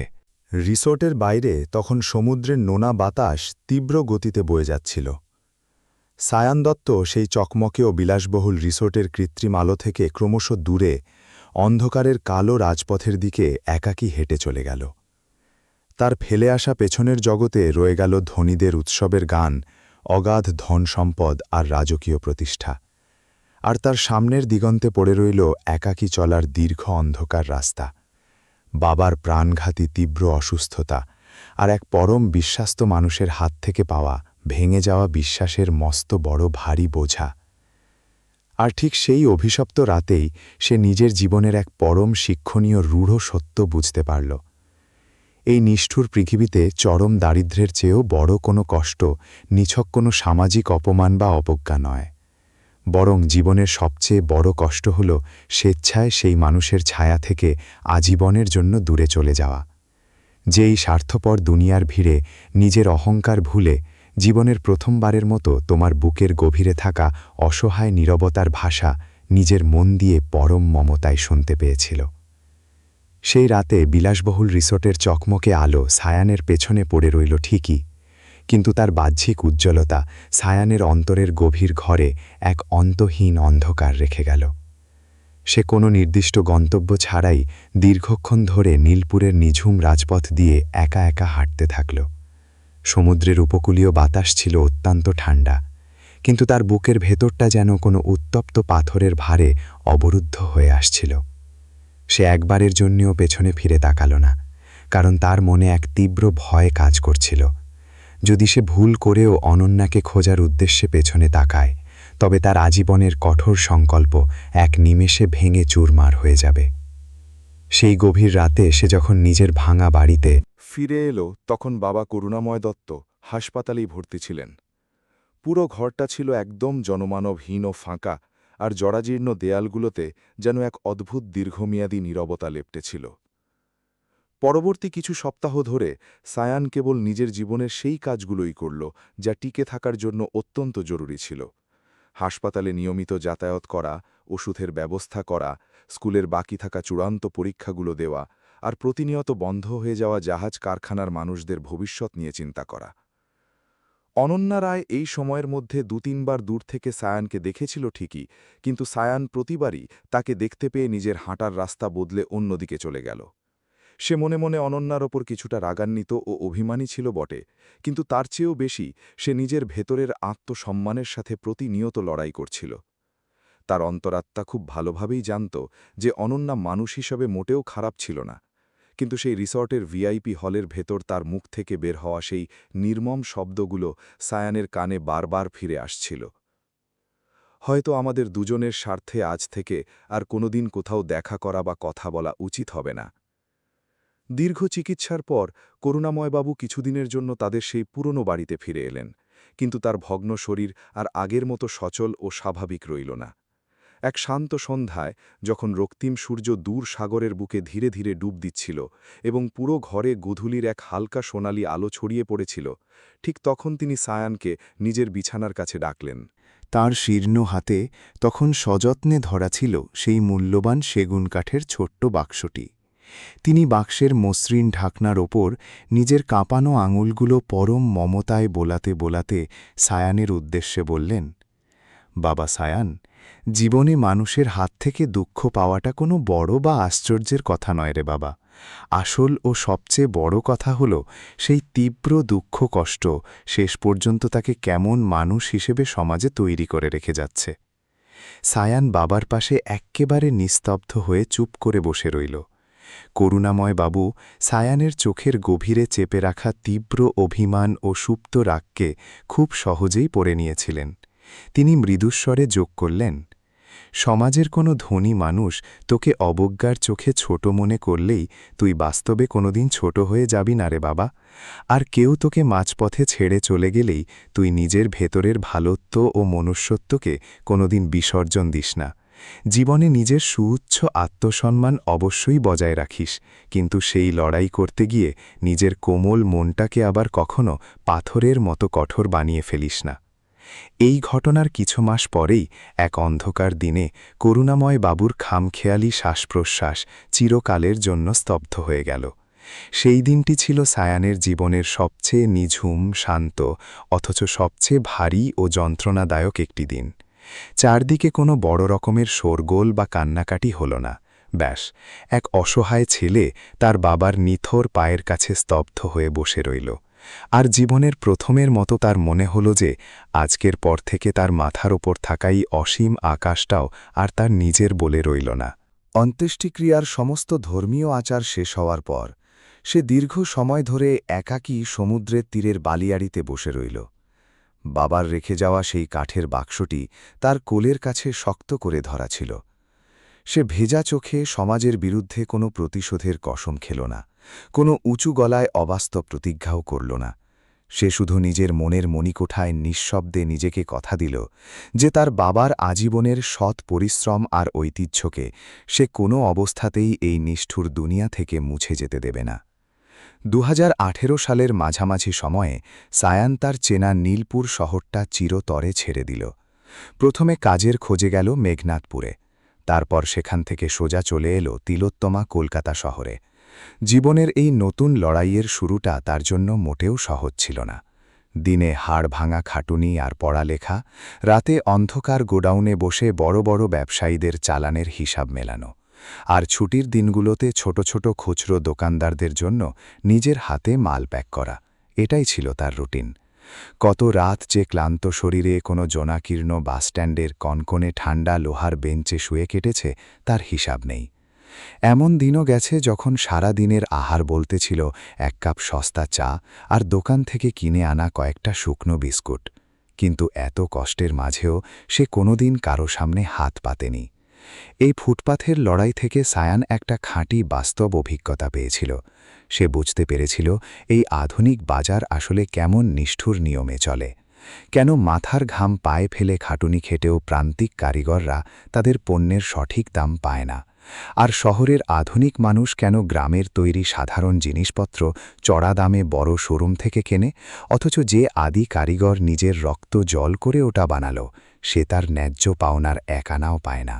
ধীরে ধীরে সে একেবারে ছোট ও সাধারণ কাজ দিয়ে নিজের স্বাধীন ব্যবসা শুরু করল। প্রথমে সে নীলপুরের ভাবনা দেবীর দোকান থেকে কিছু চমৎকার হাতে বোনা কাপড়ের পুটলি আর ব্যাগ সংগ্রহ করে কলকাতার একটা বড় মেলায় নিজের স্টলে বিক্রি করল। তারপর তার বন্ধু রনি বর্মনের গ্রামের আত্মীয়দের দিয়ে তৈরি করানো কাঠের ছোট ছোট সুন্দর খেলনা নৌকা বাজারে নিয়ে এলো। সেখানে সে একটা নতুন কাজ শুরু করল। প্রতিটি বিক্রি হওয়া জিনিসের গায়ে স্পষ্ট অক্ষরে সেই জিনিসটি তৈরি করা মূল আদি কারিগরের নাম আর পরিচয় লিখে দেওয়া শুরু করল। শহরের আধুনিক ক্রেতারা এই নতুন কাণ্ড দেখে অবাক হতো, কারণ কর্পোরেট বাজারে সব জিনিসের গায়ে কেবল বড় বড় ব্র্যান্ডের চটকদার নাম থাকে, কিন্তু যে মানুষটা তার পেছনে নিজের দিন রাত এক করেছে তার কোনো পরিচয় থাকে না। সায়ান তখন সবাইকে গর্বের সাথে বলত, যদি কোনো পণ্যের সাথে একজন সাধারণ মানুষের হাতের খাঁটি পরিশ্রম আর শিল্প বিক্রি হতে পারে, তবে বাজারে ব্র্যান্ডের নামের চেয়ে সেই কারিগরের নামের অধিকার সবার আগে হওয়া উচিত। এভাবে এক এক করে বছর কেটে গেল। 2022, 2020, 2021। প্রতিটি কঠিন বছর সায়ানকে মানসিকভাবে আরও পোক্ত আর অভিজ্ঞ করে তুলল। ব্যবসায় সুসময় দুসময় দুটোই এলো। কিছু বড় লাভজনক চুক্তি মাঝপথে ভেঙে গেল, কিছু পরম চেনা মানুষ নিজের স্বার্থের টানে চরম ধোঁকা দিল। কিন্তু সায়ান এখন আর সেই আগের মতো অবোধ বা দুর্বল ছেলেটি ছিল না, যে তার মুখের ওপর অমানসনে মুখ নিচু করে দাঁড়িয়ে থাকবে। সে স্বভাবগতভাবে শান্ত আর ধীরস্থির ঠিকই ছিল, কিন্তু এখন তার সেই শান্ত স্বভাবের আড়ালে ছিল বাস্তব জীবনের এক গভীর দীক্ষা। সে কচ্ছ আর নীলপুরের প্রান্তিক কারিগরদের স্বার্থ রক্ষার্থে সমুদ্রা হস্তকলা ট্রাস্ট নামে একটি ছোট স্বনির্ভর সংস্থা তৈরি করল। এর মূল লক্ষ্য ছিল মধ্যস্বত্বভোগীদের দালালি রুখে দিয়ে গ্রামীণ কারিগরদের সরাসরি শহরের আসল ক্রেতাদের সাথে যুক্ত করা। শুরুতে কাজটা ছোট হলেও তার নীতি আর লক্ষ্য ছিল আয়নার মতো পরিষ্কার। ধীরে ধীরে নীলপুর আর তার আশেপাশের অঞ্চলে সায়ানের নাম অত্যন্ত সম্মানের সাথে নেওয়া হতে লাগল। এমন এক মানুষ যে কঠোর ব্যবসায়িক প্রতিযোগিতার মাঝেও নিজের অন্তরের মানবতা ও শিল্পকে বাঁচিয়ে রাখতে জানে। ওদিকে অনন্যার বাইরের জীবনটা সমাজের সাধারণ মানুষের চোখ দিয়ে দেখলে অত্যন্ত গোছানো, রাজকীয় আর জাঁকজমকপূর্ণ মনে হতো। দিগ্বিজয় রায় নিজের আভিজাত্য বজায় রেখে অনন্যার বিয়ে শহরের এক মস্ত বড় অভিজাত ব্যবসায়ী পরিবারে ধুমধাম করে করিয়ে দিয়েছিলেন। থাকার জন্য রাজপ্রাসাদের মতো বিশাল বাড়ি, বিলাসবহুল গাড়ি, নিত্য নতুন সামাজিক অনুষ্ঠান আর গায়ে জড়ানো লাখ লাখ টাকার দামি পোশাক। সমাজের সাধারণ মানুষ অনন্যাকে দেখে আড়ালে বলত, অনন্যা সত্যিই ভীষণ ভাগ্যবতী মেয়ে। অনন্যা সবার সামনে ঠোঁটের কোণে এক চিলতে কৃত্রিম হাসি ফুটিয়ে দিত ঠিকই, কিন্তু গভীর রাতে যখন প্রাসাদের সবাই ঘুমিয়ে পড়ত, তখন সে তার শোবার ঘরের পার্সোনাল ড্রয়ারে পরম যত্নে লুকিয়ে রাখা সেই ছোট অসম্পূর্ণ এমব্রয়ডারি পরা কাপড়ের টুকরোটি বের করত এবং একদৃষ্টে সেটির দিকে তাকিয়ে চোখের জল ফেলত। সেই কাপড়ে থাকা তার নিজের হাতের বাঁকা আর অগোছালো সেলাইগুলো তাকে প্রতি মুহূর্তে মনে করিয়ে দিত যে সে একসময় নিজের জীবনের এক নতুন সত্য শিখতে শুরু করেছিল বটে, কিন্তু পরিস্থিতির চাপে নিজের সাহসকে কোনোদিন পূর্ণতা দিতে পারেনি। তার স্বামী মানুষ হিসাবে হয়তো খারাপ ছিলেন না, কিন্তু সে কোনো অবস্থাতেই অনন্যার ভেতরের শৈল্পিক সত্তা বা মানসিক যাতনাকে বুঝতে পারত না। তার স্বামীর কাছে জীবনের একমাত্র সমীকরণ ছিল সামাজিক উচ্চ মর্যাদা, বৈষয়িক সম্পর্ক আর বাণিজ্যিক মেলামেশার লাভ ক্ষতির যোগফল। অনন্যা যখনই কখনো গ্রামীণ প্রান্তিক কারিগরদের ন্যায্য অধিকার বা কষ্টের কথা তুলত, তখন তার স্বামী হেসেই উড়িয়ে দিয়ে বলত, এই সমস্ত জ্ঞানগর্ভ কথা বড় বড় চ্যারিটি ইভেন্টে সমাজ দেখানোর জন্য ভালো লাগে, নিজের ঘরে নয়। ধীরে ধীরে অনন্যা নিজের অধিকারের কথা বলা একদম কমিয়ে দিয়ে এক গভীর নীরবতার আশ্রয়ে চলে গেল। তার বাহ্যিক জীবনে আজ সব সুখ স্বাচ্ছন্দ্য থাকা সত্ত্বেও তার অন্তরের কোনো এক অদৃশ্য কামরা সবসময় এক্কেবারে খালি আর শূন্য পড়ে থাকত, যেখানে অনেক বছর আগের এক চেনা যুবকের বজ্রকণ্ঠের পুরনো প্রতিধ্বনি বারবার আছড়ে পড়ত। সাহায্য বা করুণা কখনো দয়া হওয়া উচিত নয়। বছরের পর বছর ধরে তৈরি হওয়া এই বিশাল ভৌগোলিক ও মানসিক দূরত্ব দুজনকে সম্পূর্ণ আলাদা উপায়ে ভেতর থেকে বদলে দিল। সায়ান দত্ত নিজের ভেতরের সমস্ত অতীত কষ্ট আর যাতনাকে কঠোর পরিশ্রমে রূপান্তর করে এক সফল ব্যক্তিত্বে পরিণত করল, আর অনন্যা নিজের সারা জীবনের তীব্র অনুশোচনা ও অপরাধবোধকে এক গভীর নীরবতার চাদরে লুকিয়ে রাখল। কিন্তু কিছু কিছু জীবনমুখী গল্প সহজে শেষ হয় না, সেগুলো শুধু সময়ের কোনো এক অদৃশ্য ভাঁজে তোলা থাকে, যতক্ষণ না কোনো পুরনো মেঘলা আবহাওয়া, কোনো অতি চেনা পুরনো নাম বা কোনো অসম্পূর্ণ কাপড়ের সেলাই সেগুলোকে আবার নতুন করে আলোর সামনে নিয়ে আসে। সেটা ছিল জানুয়ারি 2025-এর এক কনকনে ঠান্ডা সন্ধ্যা। উপকূলের বাতাসে সেই অনেক বছর আগের চেনা মিষ্টি সুবাস মাখানো ছিল, শুধু মাঝখান থেকে সময় অনেকটা পথে গিয়েছিল। নীলপুর এবং মেঘনাথপুরের মধ্যবর্তী এক বিস্তীর্ণ ময়দানে আয়োজিত বিশাল বার্ষিক সাংস্কৃতিক মেলায় চারদিকে আলো, হরেক রকম রং আর ঐতিহ্যবাহী লোকসঙ্গীতের এক মায়াবী জগৎ গড়ে উঠেছিল। মেলার কোথাও সশব্দে বাজছিল আদিবাসী ঢোলের আওয়াজ, কোথাও গোল হয়ে চলছিল ঐতিহ্যবাহী নৃত্যের কদম, কোথাও মাটির উনুনে তৈরি হচ্ছিল গরম গরম খাঁটি দেশি খাবার, আর কোথাও দূর দূরান্ত থেকে আসা উৎসুক মানুষের দল গ্রামীণ ঐতিহ্যবাহী এমব্রয়ডারি, কাঠের সূক্ষ্ম খোদাই আর ছোট ছোট কাঠের খেলনা নৌকা দেখে মুগ্ধ হয়ে দাঁড়িয়ে পড়ছিল। সেই বিশাল মেলার ঠিক মাঝখানের প্রধান তোরণে একটি মস্ত বড় সাইনবোর্ড ঝুলছিল, সমুদ্রা হস্তকলা ট্রাস্ট।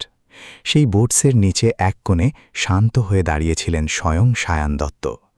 এখন আর তার মুখমণ্ডলে কৈশোর বা যৌবনের সেই কাঁচা অস্থিরতা বা রাগ দানা বেঁধেছিল না, তার চোখের মণিতে প্রকাশ পাচ্ছিল এক অলৌকিক স্থিরতা, গলার আওয়াজে ছিল এক অদ্ভুত ভরসা, আর তার হাঁটার চলনে ছিল সেই চেনা শান্ত আভিজাত্য, যা শুধু জীবনের দীর্ঘ লড়াইয়ের মধ্য দিয়ে যাওয়ার পরেই একজন মানুষের ভেতর প্রকাশ পায়। সে মেলায় কোনো দামি কর্পোরেট স্যুট বুট পরে আসেনি। তার পরনে ছিল অত্যন্ত সাধারণ মাটির রঙের একটি সুতির কুর্তা, পরিষ্কার পায়জামা আর ডান হাতের কবজিতে বাঁধা সেই বাপুজির পুরনো ঘড়িটি। কিন্তু মেলায় আসা দেশি বিদেশি যে সমস্ত বড় বড় মানুষ তার সাথে কথা বলছিলেন, তারা প্রত্যেকেই তাকে অত্যন্ত সম্মানের সাথে শুনছিলেন। কেউ তাকে সফল সোশ্যাল এন্টারপ্রেনিয়র বলছিল, কেউ সমাজসেবী, আবার কেউ বলছিল খাঁটি কারিগরের যোগ্য ছেলে। সায়ান প্রতিটি পরিচয়ের পিঠেই শুধু মৃদু হেসে মাথা নিচু করত, যেন সুনামের চেয়ে নিজের কাজের প্রথিত চিন্তাই তার মনের গভীরে বেশি জায়গা জুড়ে রয়েছে। তার সুসজ্জিত স্টলে একপাশে পরম যত্নে সাজিয়ে রাখা ছিল সুন্দর সুন্দর কাঠের ছোট ছোট খেলনা নৌকা, হাতে নিখুঁত এমব্রয়ডারি করা বাহারি কাপড়ের পুটলি, ঐতিহ্যবাহী ওড়না, আর অন্য এক কোণে ছোট ছোট মেহগনি ও সেগুন কাঠের বাক্স। প্রতিটি শৈল্পিক বাক্সের গায়ে একটি করে সাদা কাগজ আঠা দিয়ে লাগানো ছিল, যার ওপর স্পষ্ট অক্ষরে সেটি তৈরি করা কারিগরের নাম ও গ্রামের ঠিকানা লেখা ছিল। কিন্তু সেই স্তলের ঠিক মাঝখানের টেবিলের ওপর একটি অত্যন্ত পুরনো ও জরাজীর্ণ কাঠের বাক্স একটি স্বচ্ছ কাচের আবরণের ভেতরে বিশেষভাবে রাখা ছিল। এটি ছিল সেই চেনা বাক্স যা প্রয়াত করুণাময় বাবু কোনো এক অতীতে নিজের হাত দিয়ে সায়ানের জন্য বানিয়েছিলেন। সায়ান এই বাক্সটি কোনো ক্রেতার কাছে বিক্রি করত না, সে শুধু এটি মেলার মাঝখানে প্রদর্শনের জন্য রেখেছিল, যাতে আধুনিক যুগের মানুষ সহজে এটা বুঝতে পারে যে বাজারে আসা প্রতিটি জড় জিনিসের পেছনে একজন রক্তমাংসের মানুষের এক বুক চাপা না বলা জীবনের গল্প থাকে।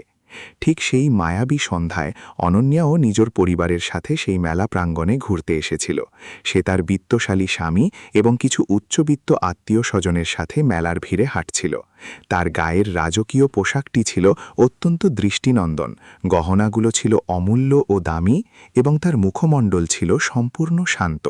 কিন্তু তার দুই চোখের গভীরে সেই প্রাণবন্ত উজ্জ্বলতা ও আলোর ছটা চিলতেও অবশিষ্ট ছিল না, যা কোনো এক অতীতে তাদের স্কুলের দিনগুলোতে তার আশেপাশে সবসময় ডানা মেলে ঘুরে বেড়াত।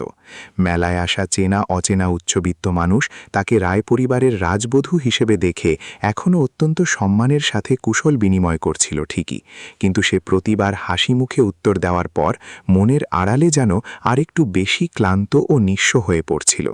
সে এক স্টল থেকে অন্য স্টলে যান্ত্রিকভাবে হাঁটতে হাঁটতে হঠাৎ করেই তার তীক্ষ্ণ নজর গিয়ে পড়ল সেই বিশাল সাইনবোর্ডের ওপর, সমুদ্রা হস্তকলা ট্রাস্ট। নামটা চোখের সামনে পড়া মাত্রই অনন্যার পা দুটি যেন মাটির সাথে এক নিমেষে থমকে আটকে গেল। সমুদ্রা, এই একটিমাত্র পবিত্র শব্দ তার অন্তরের অবরুদ্ধ ঘরে অনেক বছর আগের কোনো এক পুরনো মন্দিরের ঘণ্টার মতো সশব্দে বেজে উঠল। সে অত্যন্ত ধীর পায়ে ভিড় ঠেলে সামনের দিকে এগিয়ে গেল, এবং ঠিক তার পরেই তার চোখের সামনে সরাসরি দাঁড়িয়েছিল সেই চেনা মুখটি, যাকে সে গত কয়েকটা বছর ধরে নিজের মন থেকে জোরপূর্বক ভোলার জন্য প্রতিনিয়ত বৃথা চেষ্টা করে আসছিল। সায়ান তখন মনোযোগ দিয়ে কোনো এক বিদেশি ক্রেতাকে ইংরেজিতে বোঝাচ্ছিল যে কর্পোরেট দুনিয়ায় গ্রামীণ কারিগরদের মধ্যস্বত্বভোগী ছাড়া সরাসরি পেমেন্ট করাটা কেন সামাজিকভাবে অত্যন্ত জরুরি। তার গলার আওয়াজে অনন্যার প্রতি কোনো পুরনো ক্ষোভ ছিল না কোনো প্রকার তিক্ততা বা অহংকার। অনন্যা দূর থেকে এক দৃষ্টে তাকে দেখতে লাগল, এবং তার মনে হল যেন নির্মম সময় আজ তার চোখের সামনে জীবনের এক সম্পূর্ণ চক্র বানিয়ে এনে দাঁড় করিয়ে দিয়েছে। যে অসহায় ছেলেটির হাতে কোনো এক অতীতে কেবল সস্তা খয়েরি কাগজে মোড়ানো ছেঁড়া খাতা থাকত, সে আজ শত শত অসহায় কারিগরের অধিকারের বলিষ্ঠ কণ্ঠস্বর হয়ে সমাজের বুকে মাথা উঁচু করে দাঁড়িয়ে আছে। ঠিক তখনই সায়ানের প্রখর দৃষ্টিও আচমকা ভিড়ের মাঝে অনন্যার ওপর গিয়ে পড়ল। কিছু দীর্ঘ মুহূর্তের জন্য দুজনে মেলা প্রাঙ্গণের সমস্ত কোলাহল ভুলে অপলক একে অপরের চোখের দিকে তাকিয়ে রইল। তাদের আশেপাশের মেলার সমস্ত তীব্র শোরগোল যেন মুহূর্তের মধ্যে এক নিমেষে একদম ধীর ও নিস্তব্ধ হয়ে গেল। ব্যাস, জীবনের দুটি অসম্পূর্ণ রঙিন স্মৃতি আজ এক নতুন বাঁকে মুখোমুখি এসে থমকে দাঁড়িয়েছিল। অনন্যা অত্যন্ত ধীর ও কম্পিত পায়ে সায়ানের স্টলের কাছে এগিয়ে এল। সে কাঁচের আবরণের ভেতরে সযত্নে রাখা সেই পুরনো সেগুন কাঠের বাক্সটে দেখল এবং অত্যন্ত ধীর ও আবেগময় গলায় জিজ্ঞেস করল, সায়ান, তুমি এই জরাজীর্ণ স্মৃতিটাকে এখনও এত যত্ন করে নিজের কাছে সামলে রেখেছ? সায়ান প্রথমে বাক্সের দিকে তাকাল, তারপর শান্ত চোখে অনন্যার মুখের দিকে চেয়ে বলল, পৃথিবীর কিছু কিছু অমূল্য জিনিস কখনো বাজারে বিক্রি করার জন্য তৈরি হয় না অনন্যা। সেগুলো আসলে মানুষকে প্রতি মুহূর্তে মনে করিয়ে দেয় সে নিজের অতীতে ঠিক কোন কঠিন জায়গা থেকে লড়াই করে আজ এই অবস্থানে উঠে এসেছে। অনন্যার চোখ পলকে নোনা জলে কানাই কানাই ভরে এলো। সে কোনো মতে নিজের ভেতরের কান্নাকে সামলে নিয়ে রুক্ষ স্বরে বলল, এই কয়েক বছরে তুমি বড্ড বদলে গেছ সায়ান। সায়ান ঠোঁটের কোণে এক চিলতে হালকা ও ম্লান হাসি ফুটিয়ে বলল, বাস্তবতার খাতিরে জীবনযুদ্ধে বদলাতে তো হতই অনন্যা। হয়তো সময়ের প্রয়োজনে আজ আমরা দুজনেই যার যার জায়গায় অনেকখানি বদলে গেছি। এই কথাটি শুনে অনন্যার মুখমণ্ডলে এক গভীর মানসিক কষ্টের কালো ছায়া নেমে এল। সে কিছু মুহূর্ত নিঃশব্দে চুপ করে রইল, তারপর বিষণ্ণ গলায় বলল, আমি গত কয়েক বছরে প্রায়ই তোমার সাফল্যের ব্যাপারে অনেক কিছু শুনেছিলাম, বড় বড় খবরের কাগজে, ম্যাগাজিনে আর কিছু চেনা মানুষের মুখে। কিন্তু আজ তোমাকে এই মেলায় নিজের চোখের সামনে সরাসরি দেখে বুঝতে পারলাম যে তুমি আজ শুধু নিজের একার উন্নতির জন্য না, বরং এই সমাজের শত শত অসহায় মানুষের বেঁচে থাকার আসল রাস্তা তৈরি করে দিয়েছ। সায়ান সরাসরি কোনো উত্তর দিল না। স্টলে অগোছালো হয়ে থাকা কাপড়ের পুটলিগুলো একে একে গুছিয়ে রাখল সে। তারপর বলল, একলা একলা কোনো মানুষ নিজের পথ তৈরি করতে পারে না অনন্যা। ভাবনা দেবী, রনি কিংবা নীলপুরের ওই বুড়ো কারিগররা সবাই মিলে একজোট হয়ে খেটেছিল বলেই আজ এই পথটা তৈরি হয়েছে। আমি শুধু বাপুজির আদর্শটুকু ধরে রাখতে চেয়েছি, যে হাতগুলো সারা জীবন অন্যদের জন্য সুন্দর জিনিস বানিয়ে গেল, এই স্বার্থপর বাজারে যেন তাদের নাম আর পরিচয়টুকু হারিয়ে না যায়। অনন্যা অপরাধীর মতো মাথা নিচু করল, এক বুক অনুশোচনা নিয়ে বলল, তুমি নিজের যোগ্যতায় আজ সেটা করে দেখালে সায়ান, অথচ আমি কোটিপতি বাবার মেয়ে হয়েও কোনোদিন এটুকু করার সাহস দেখাতে পারিনি। সায়ান একদৃষ্টে তাকাল অনন্যার দিকে। সেই শান্ত চোখে কোনো পুরনো রাগ বা অপমানের ক্ষতচিহ্ন ছিল না, সেখানে ছিল কেবল এক গভীর আন্তরিক প্রশ্ন। অনন্যা, তুমি নিজের এই রাজকীয় জীবনে সত্যি ভালো আছো তো? প্রশ্নটা খুব সাধারণ, কিন্তু অনন্যার বুকের ভেতর চেপে রাখা বহু বছরের যন্ত্রণার আগল এক ধাক্কায় খুলে গেল। সে চট করে কোনো বানিয়ে বলা উত্তর দিতে পারল না। মেলার প্রাঙ্গণের দূর প্রান্তে তার স্বামী বড় বড় ব্যবসায়ীদের সাথে দামি মাটির গ্লাস হাতে হাসি মুখে কথা বলছে। মেলার আলো অনন্যার দামি গহনার উপর পড়ে ঝকমকিয়ে উঠছে, কিন্তু তার নিজের চোখে তখন কেবল এক অন্তহীন শূন্যতা। সে খুব নিচু স্বরে, প্রায় ফিসফিস করে বলল, বাইরের এই অগাধ ধন সম্পদ, গাড়ি বাড়ি সব আছে সায়ান, কিন্তু আমার এই পোড়া মনের ভেতর বিন্দুমাত্র শান্তি নেই। সায়ান তাকে সান্ত্বনা দেওয়ার জন্য কোনো মেকি কথা বলল না। কঠিন বাস্তব তাকে শিখিয়েছে কিভাবে আবেগ সামলাতে হয়। সে একটা দীর্ঘশ্বাস ফেলে শান্ত গলায় বলল, মনের শান্তি কোনো বাইরের জিনিসপত্র দেখে আসে না অনন্যা, ওটা আসে নিজের সঠিক আর সাহসী সিদ্ধান্ত থেকে। অনন্যা অশ্রুজল চোখে বলল, অনেক বছর আগে নিজের ভীরুতার কারণে আমি মস্ত বড় ভুল করেছিলাম। বাবার রাগ আর সমাজের লোকলজ্জার ভয়ে সেদিন আমাকে গ্রাস করেছিল।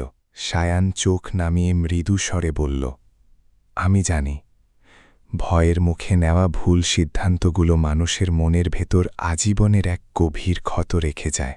অনন্যার চোখের জল এবার গাল বেয়ে গড়িয়ে পড়ার আগেই সে হাত দিয়ে মুছে নিল। আকুল হয়ে জিজ্ঞেস করল, এতগুলো বছর পর আমাদের পুরনো কথাগুলো কি আজ নতুন করে আর একবার বলা যায় না? সায়ান কিছুক্ষণ চুপ করে রইল, তারপর গম্ভীর গলায় বলল, কথা তো যে কোনো সময় বলা যায় অনন্যা, কিন্তু সেই কথা অপর প্রান্তের মানুষটা মন থেকে শুনবে কিনা তা কথার সুন্দর কারুকাজের উপর নির্ভর করে না, নির্ভর করে তার পেছনের সততার উপর। দুজনের মাঝে আবার এক ভারী নীরবতা নেমে এলো। মেলার বুকে তখন আদিবাসী ঢোল জোরে জোরে বাজছে। সাধারণ মানুষেরা কেনাকাটা করছে, বাচ্চারা হাসছে, পৃথিবী তার নিজের নিয়মেই এগিয়ে চলেছে।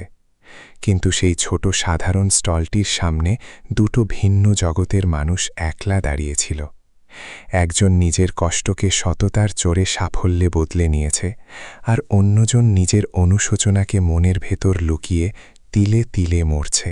যাওয়ার সময় অনন্যা কাঁচের আবরণের ভেতরে রাখা সেই পুরনো কাঠের বাক্সটির দিকে শেষবারের মতো তাকাল। সেই মেহগানি কাঠের শরীর থেকে যেন করুণাময় বাবুর শেষ কথাগুলো ভেসে আসছিল। আত্মসম্মান রাখিস, কিন্তু মনকে পাথর বানাস না। সায়ানও হয়তো নিজের মনে সেই গলার আওয়াজ শুনতে পাচ্ছিল, কিন্তু সে মুখে আর কিছু বলল না। সে জানত কিছু কিছু আকস্মিক দেখা হওয়া মানুষকে চটজলদি কোনো সহজ উত্তর দেয় না, শুধু মনের কোণে ঘুমিয়ে থাকা পুরনো প্রশ্নগুলোকে নতুন করে জাগিয়ে তোলে। মেলার সেই রাতের পর অনন্যা কোনো তাড়াহুড়ো বা বোকামি করল না। আবেগের বশে সায়ানের কাছে কোনো নতুন দাবি বা প্রতিশ্রুতিও চাইল না। সে ঠান্ডা মাথায় নিজের ভবিষ্যতের জন্য এক কঠিন ও স্পষ্ট সিদ্ধান্ত নিল। সে তার স্বামীর সাথে থাকা সেই ইস্পান বৈবাহিক সম্পর্ক থেকে আইনি উপায়ে চিরতরে আলাদা হওয়ার সিদ্ধান্ত নিল। এতগুলো বছর সে কেবল সমাজের চোখে স্ত্রীধর্মীর যান্ত্রিক দায়িত্বটুকু পালন করে আসছিল, নিজের ইচ্ছায় বাঁচেনি। এই পদক্ষেপ নেওয়া মোটেও সহজ ছিল না। রায় পরিবার তার বিরুদ্ধে রুখে দাঁড়াল, সমাজ তার চরিত্র নিয়ে কুৎসিত কথা রটাল, কিন্তু অনন্যা এবার আর ভয় পেল না। সে রায়প্রাসাদের বিলাসবহুল সুখ বিসর্জন দিয়ে নীলপুরের ভাবনাদেবীর সেই দরাচিহ্ন কঠিন খড়েখে যাতায়াত শুরু করল। তবে এবার কোনো ছদ্মবেশে নয়, জীবনের আসল রূঢ় সত্যের পাশে এসে দাঁড়ানোর জন্য। রায় পরিবারের সম্পত্তি থেকে নিজের প্রাপ্য অংশ নিয়ে সে প্রান্তিক কারিগরদের ছেলেমেয়েদের শিক্ষার জন্য একটি স্বনির্ভর ট্রাস্ট গঠন করল। কিন্তু কোনো বড়লোকের অহংকার নিয়ে সে দয়া বা করুণা দেখাল না। নিজে প্রতিটি দরিদ্র কারিগরের ঘরে ঘরে গিয়ে বাচ্চাদের নাম জিজ্ঞেস করত, তাদের মা বাবার হাড় ভাঙ্গা খাটুনির গল্প শুনত, আর মানুষের হাড়ের খাঁটি পরিশ্রমকে মনে প্রাণে সম্মান দিতে শিখল। সায়ান দূর থেকে অনন্যার এই রূপান্তর আর সততা লক্ষ্য করত। তার নিজের বুকের ভেতরের পুরনো ক্ষতগুলো হয়তো পুরোপুরি শুকায়নি, কিন্তু অনন্যার এই মহান ত্যাগ দেখে তার মনে কোনো ঘৃণা বা প্রতিশোধের আগুন জ্বলল না। অবশেষে এক শান্ত সন্ধ্যায় নীলপুরের সমুদ্র সৈকতে অনন্যা সায়ানের সামনে এসে দাঁড়াল। তার হাতে ছিল সেই বহু বছরের পুরনো অসম্পূর্ণ কাপড়ের টুকরোটি, যা সে ড্রয়ারে পরম যত্নে লুকিয়ে রেখেছিল। সমুদ্রের বাতাসের মাঝে সে অত্যন্ত ধীর ও আন্তরিক গলায় বলল, জীবনের পরম সত্যটা শিখতে বড্ড দেরি করে ফেললাম সায়ান। কাউকে সত্যি আপন করতে হলে সবার আগে তার আত্মসম্মানকে মন থেকে সম্মান করতে শিখতে হয়। সায়ান কিছুক্ষণ নিস্তব্ধ হয়ে সমুদ্রের উত্তাল ঢেউগুলোর দিকে তাকিয়ে রইল। সাগরের বিশাল ঢেউগুলো তীরে আছড়ে পড়ে আবার নিজের বুকেই ফিরে যাচ্ছিল, যেন জীবনও মানুষকে ভুল শুধরে নিয়ে নতুন করে বাঁচার সুযোগ করে দেয়। সে ধীরস্থিরভাবে অনন্যাকে বলল, আমি আমার অতীত বা বাপুজির অপমান কোনোদিন পুরোপুরি ভুলতে পারব না অনন্যা, কিন্তু আজ সেই অতীতকে পেছনে ফেলে তোমার সাথে এক নতুন ভবিষ্যতের দিকে এগিয়ে যেতে আমার আর কোনো আপত্তি নেই। তারা আবেগে ভেসে গিয়ে কোনো অবাস্তব কসম বা গালভরা প্রতিজ্ঞা করল না, শুধু একে অপরের হাতের উপর ভরসার হাত রেখে সমুদ্রের তীরের বালি বেয়ে পথ চলা শুরু করল, অত্যন্ত ধীরে ধীরে, এক অটুট বিশ্বাসে। কারণ পরিস্থিতির চাপে ভেঙে যাওয়া সম্পর্ক পুনরায় জোড়া লাগতে পারে, যদি সেখানে কোনো কর্পোরেট অহংকার না থেকে একে অপরের প্রতি শ্রদ্ধা আর অসীম ধৈর্য বেঁচে থাকে।